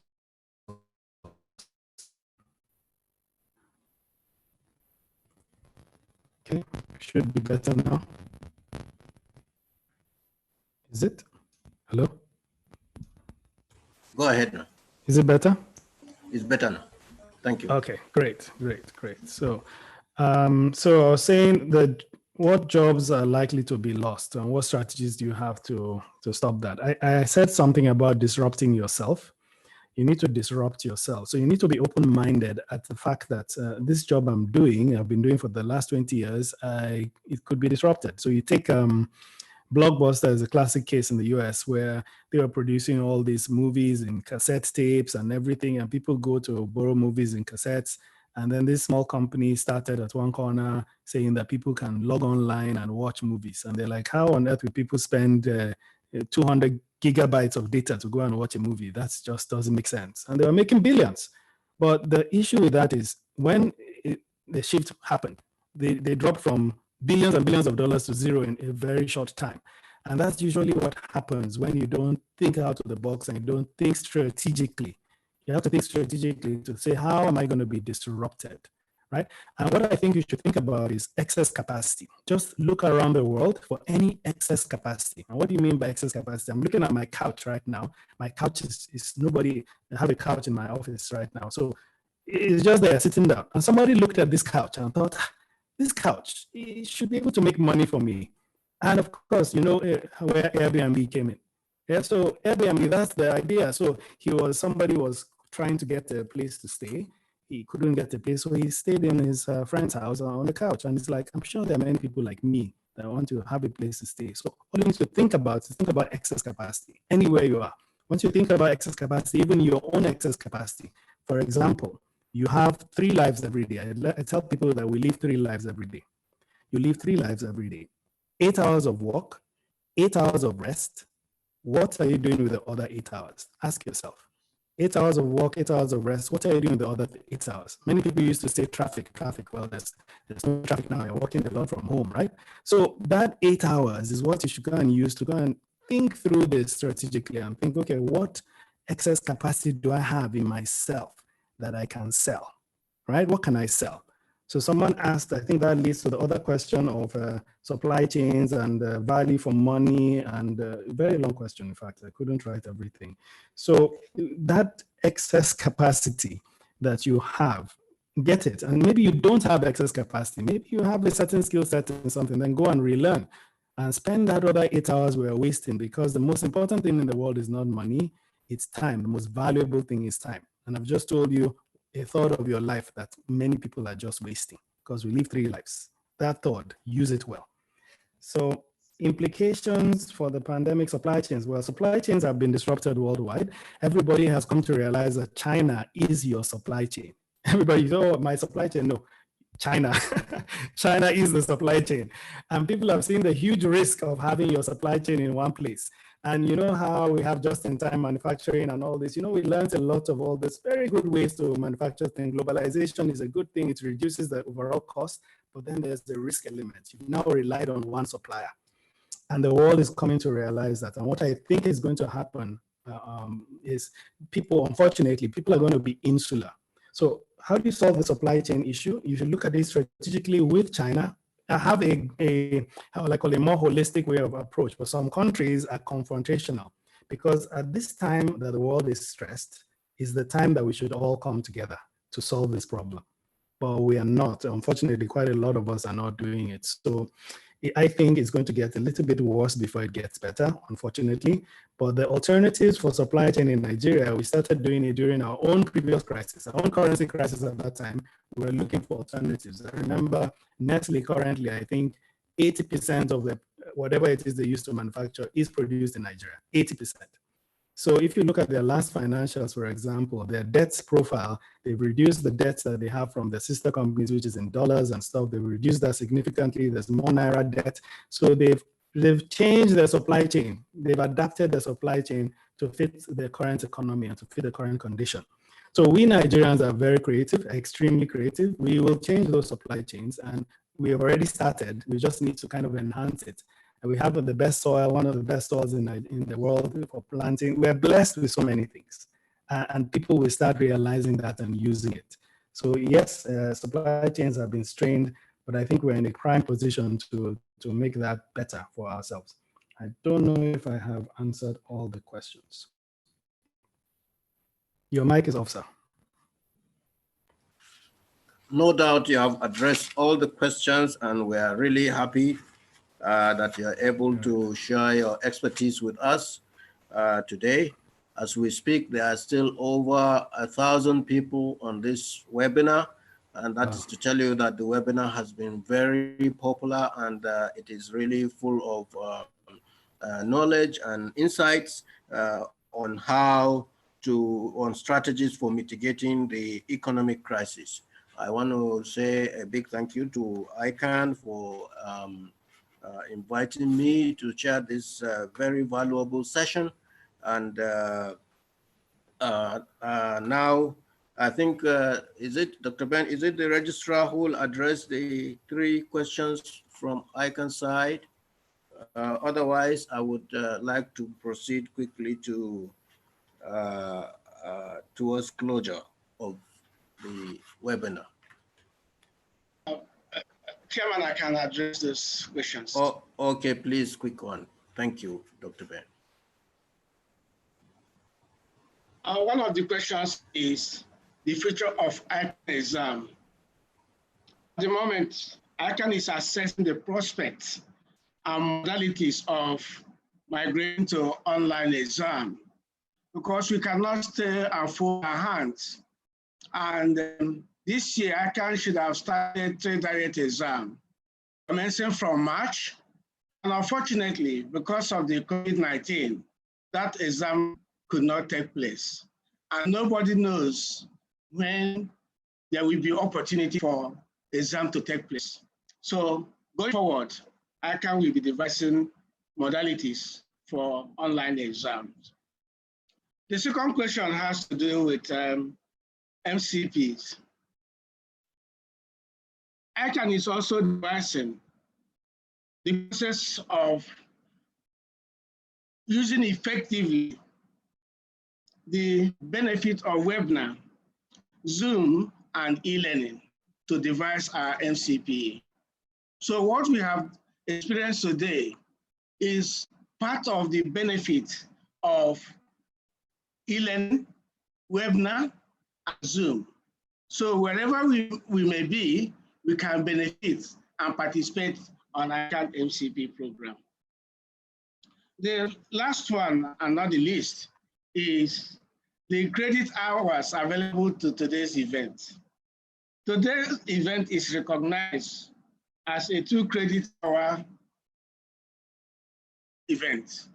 So participants will get 2 credit hours. And I can assure you that the slides of today's presentations will be sent to the mail addresses of the participants. Thank you, Mr. Chairman. Thank you very much, Dr. Ben. I understand that there is a poll that is coming through, and just a few questions for the participants who are still on, hooked onto this webinar. And I wish to invite the technical guys to put out the poll quickly so that members can respond before we close the session.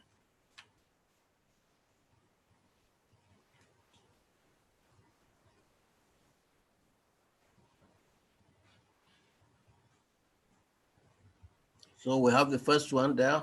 We just click. My own is not clicking.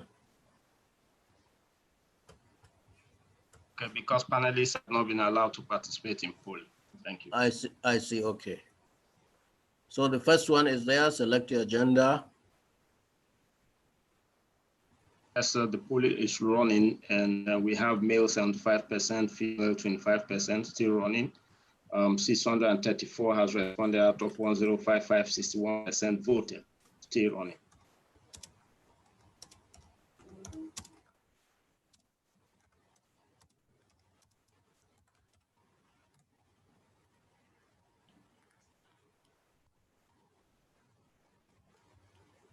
So when it stops running, or when you're done, you move to the next question on the poll.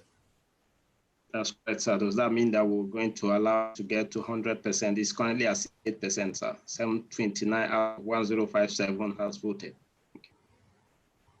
Okay, if it's as long as it's still moving, then you wait. Okay, sir.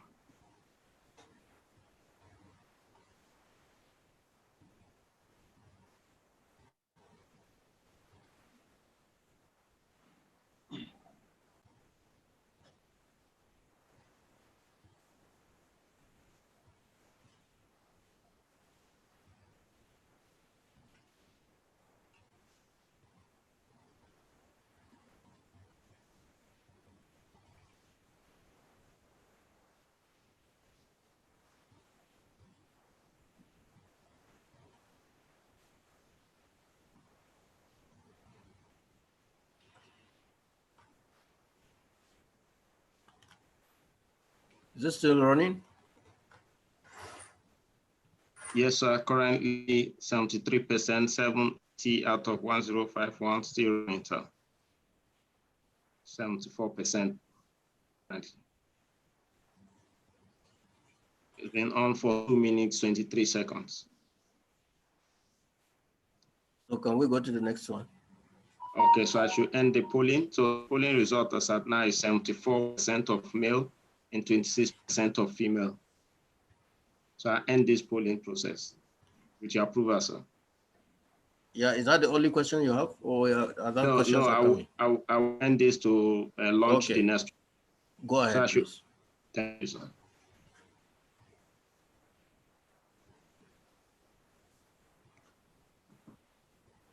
Okay, the end of this round for gender, we have 24% of male and 6% female.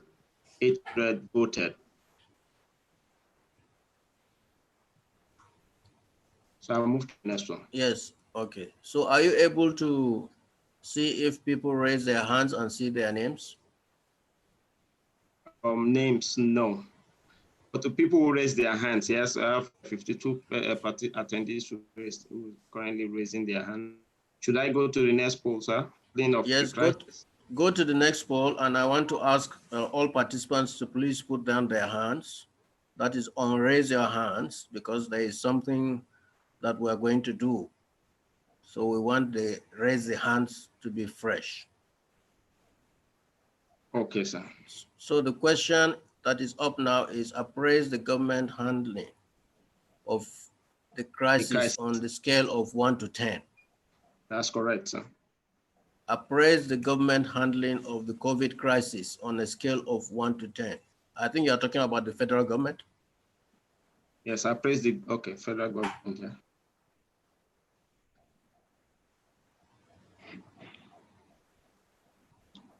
So that poll is currently running. Okay, so so members should please put their hands down. And the reason why we are doing that is that there is an offer from one of our resource persons about a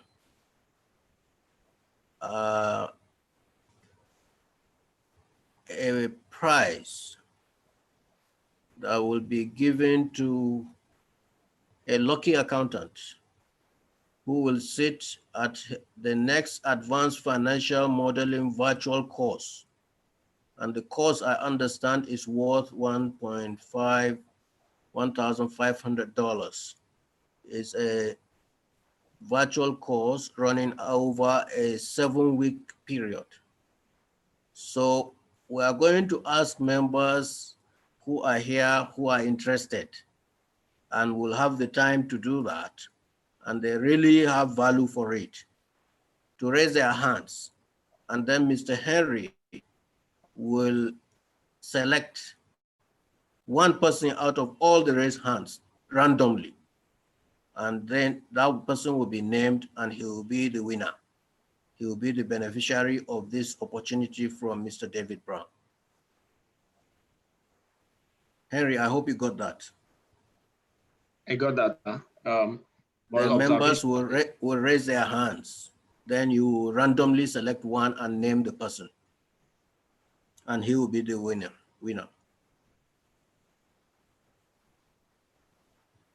Noted, sir. When we do that, as the poll for handling of the crisis currently running, sir.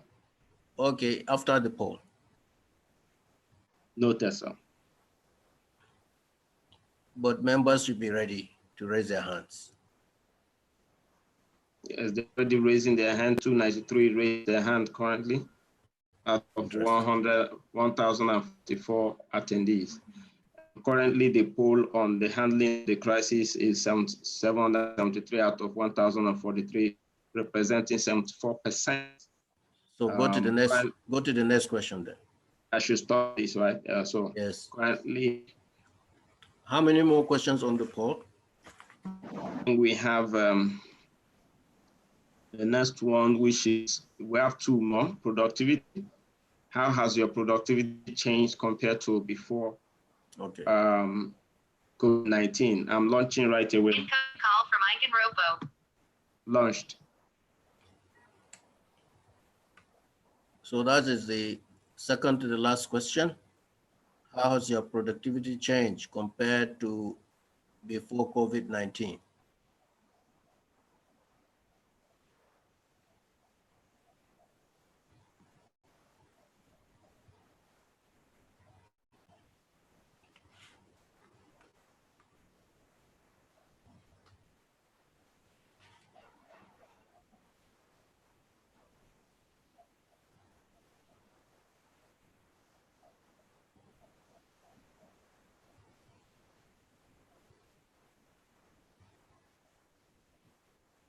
Currently at 71% for productivity in progress. So go to the next question. Okay, sir. I'm ending this poll now. The next poll is post-COVID. How many days of working from home every day, every week, would you post lockdown? How many days of working from home every week?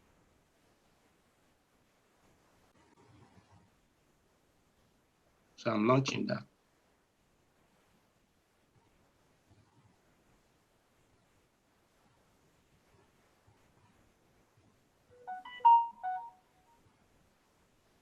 So how many days of working from home every week would you post? Would you do, or would you want to have post-lockdown? So right. When the lockdown is open, for us who have been sitting at home for 7 weeks, I think for me, I have enjoyed working from home. And I have seen that I miss my family and miss the opportunity, and I can do more from home actually. So maybe there will be one day I will not go to work at home. And in Lagos, I will not go into the go-slow. Anyway, but the poll is there for us to say. Is that one running? Currently at 30%, sir. 21 voted out of 1,047. Currently running, sir. Thank you. So when we get to 70%, or above 70%, then we can call it a date.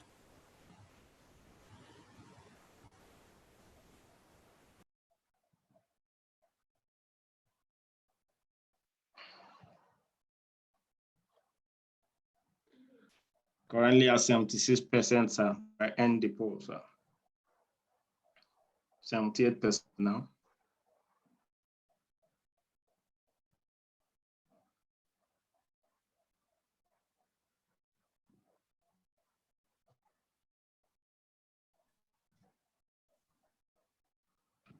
Okay, so we're through the poll, sir. We're through with the poll. Thank you very much.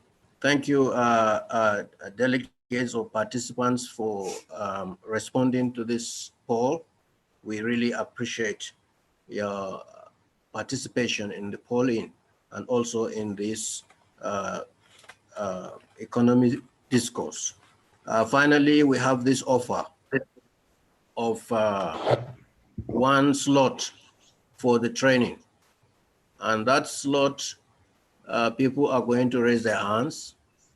And with the raised hands, Mr. Henry, who can see all the raised hands and the names beside them, should randomly select one name and call the name out.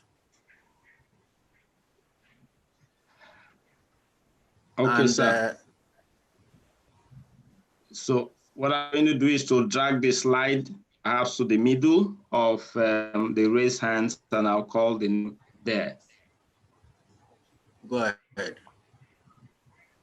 So I'm at the middle now. I have Yinka Olopade. Yinka Olopade. I'm going to search out his name. Yes, I got him now. Yinka Olopade. Can I allow him to talk? Or allow him to talk. Allow him to talk. Okay. Hello, Yinka, please.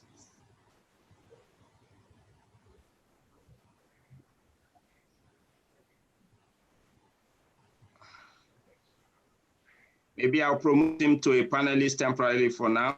Go ahead. Thank you, sir. Done. Mr. Yinka, please, you have the, with permission of the chairman, please. Talk to us.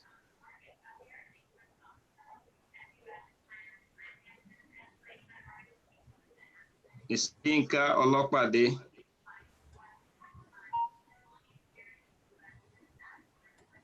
Mr. Olopade, can you say something? Say hello to us.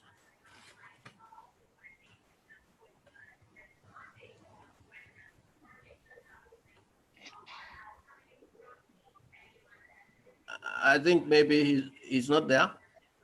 I think he should be here now. Mr. Olopade should be with us now. Let me confirm that. From what I see. Yeah, he's with us here. Just to unmute him. I'm sure he's struggling with his device. Mr. Yinka, talk to us. Hello? Mr. Olopade, Yes, talk we to can us. hear you now. Hello? Go ahead, we can hear you. Perhaps you want to turn on your video. I'll ask you to turn on your video so that we can see you. I'm trying to. Click on the box. I've asked you to share your video. Please click on the request. Hello? Hello, can you hear Mr. Olopade? Hello? Yeah, welcome. Please speak. We can hear speak you. to us. Please we can speak. hear you. Yeah. Hello?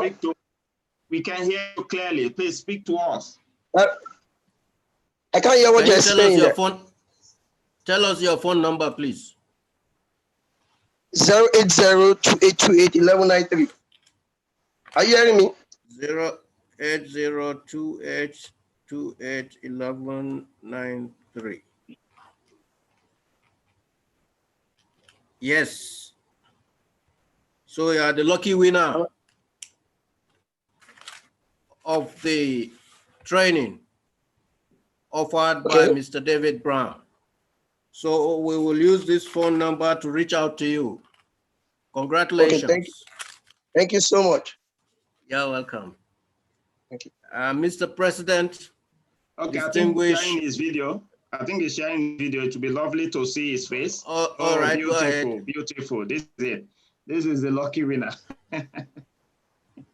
Well, I can see him. Let him speak. Please centralize your camera so that we can see your face clearly, Mr. Olopade. Okay. Speak to. All right. So congratulations. Thank you, sir. Okay, that's the face. Yes. That's the face now. I can spotlight him. Hold on, Chairman. I can spotlight his video. That's good. So we'll reach out to you on 08028281193. Yeah, correct. Thank you very much. Congratulations.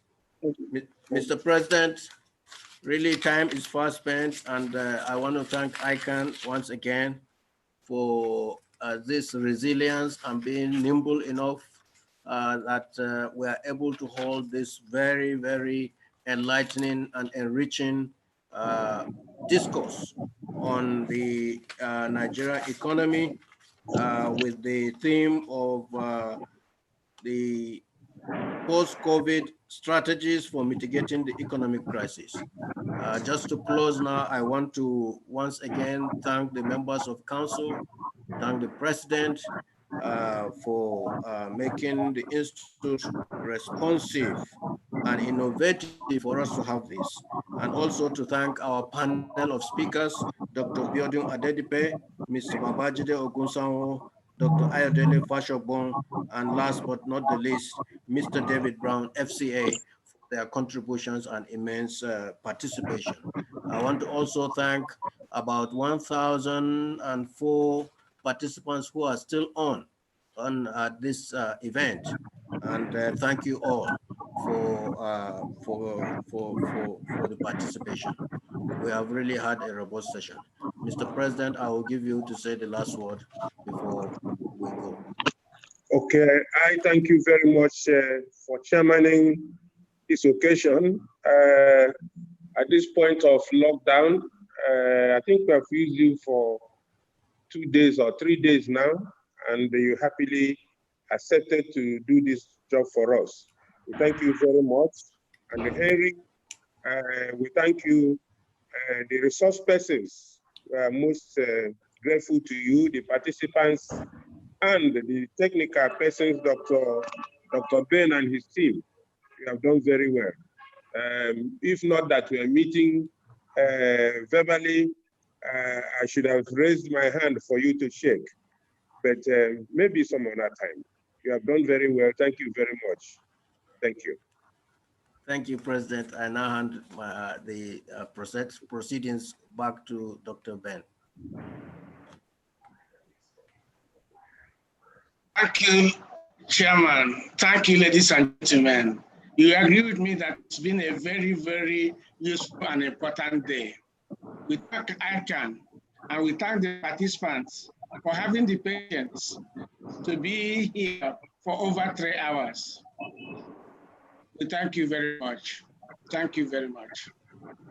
We're coming to now to the end of the program. Thank you. You get the slides on your email addresses. Thank you very much. Thank you very much. Thank you.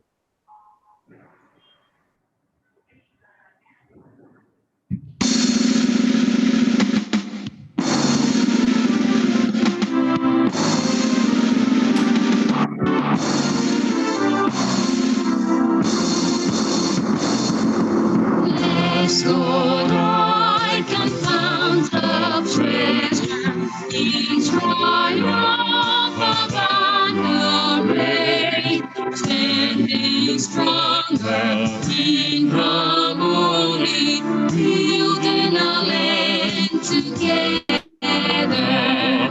trees surrounding others, we are striving to attain our grounds and values that we share through all ages be sustained. Institute of Chartered Accountants of Nigeria. Noble like and no accuracy we cherish. We uphold your integrity.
brings us to the end of the program in the right way. How are we going to get the result of the poll? Okay, the poll. Can you see my screen, sir? Or maybe I'll share. Yeah. Let me share the screen and confirm that you can see it. Can you see the screen, sir, of the poll? Yeah. I'll start from the first one on gender. That's the result. Okay, we're not seeing it, but we're seeing. Okay, you're not. Okay, you're not seeing it. We're not seeing it. Okay, let me share the result and see what. We're seeing your other screen. You have two screens. We're seeing the first one. The gender 74% male, 26% female. That's right. Then next. Okay, next, I'll stop sharing this and then go to the next. Handling of the status, share the result. You can see that, sir. Okay. So 50% say, 28% say about they are happy. This is using the Net Promoter Score methodology. So that's what we're using. And it's showing that most people are detractors. So detractors is from 1 to 6, which means if it's from 1 to 6, if you sum the percentages, it means 2, 3, 30, 40, 50, 60, 70, 80% of Nigerians think that the government is not doing well at all. So all the numbers from 1 to 6 are what we call it detractors. Then people that don't really are in between are number 7 and number 8, which is 16%, and it's only 1% that think the government is really doing well. Wow. Yeah. Then the next one.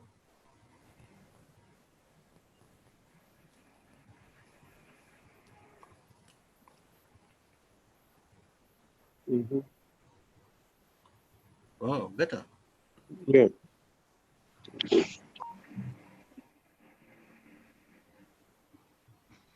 So can I stop this, sir? Yes. Next one. Henry. Henry. I can hear you. I thought you had closed the discourse. Attendees, can they still do this?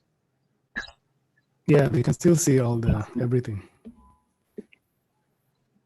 Okay. So 631 attendees are still there who can see it. Okay, so that's what we have there. This is the last one. How many days working? This is the last one. So people, does it mean people want to work from home three days? That's what it means. That's the highest. Three or between 3 and 5 days, about 50-something% of accountants, 60% of accountants want to work from home 3 to 5 days in the week. Yeah. That's a huge number. That's a big number. Well, thank you. Thank you very much. We can see technology, how already we are able to see the views of people that are on the discourse. And really, thank you, Mr. President, for this opportunity. Thank you again. Thank you. I think we can now leave. Okay, thank you. So I'll stop sharing. Yes. And I end the meeting now. Yes, please. Thank you, Henry. Thank you so much. Team. Thank you all. Thank you, everybody. Thank you, sir. Bye-bye. Bye. Thank you. Bye, all. So I'm ending the meeting. Thank you very, very much. Thank you. Thank you, sir. Bye. Bye-bye.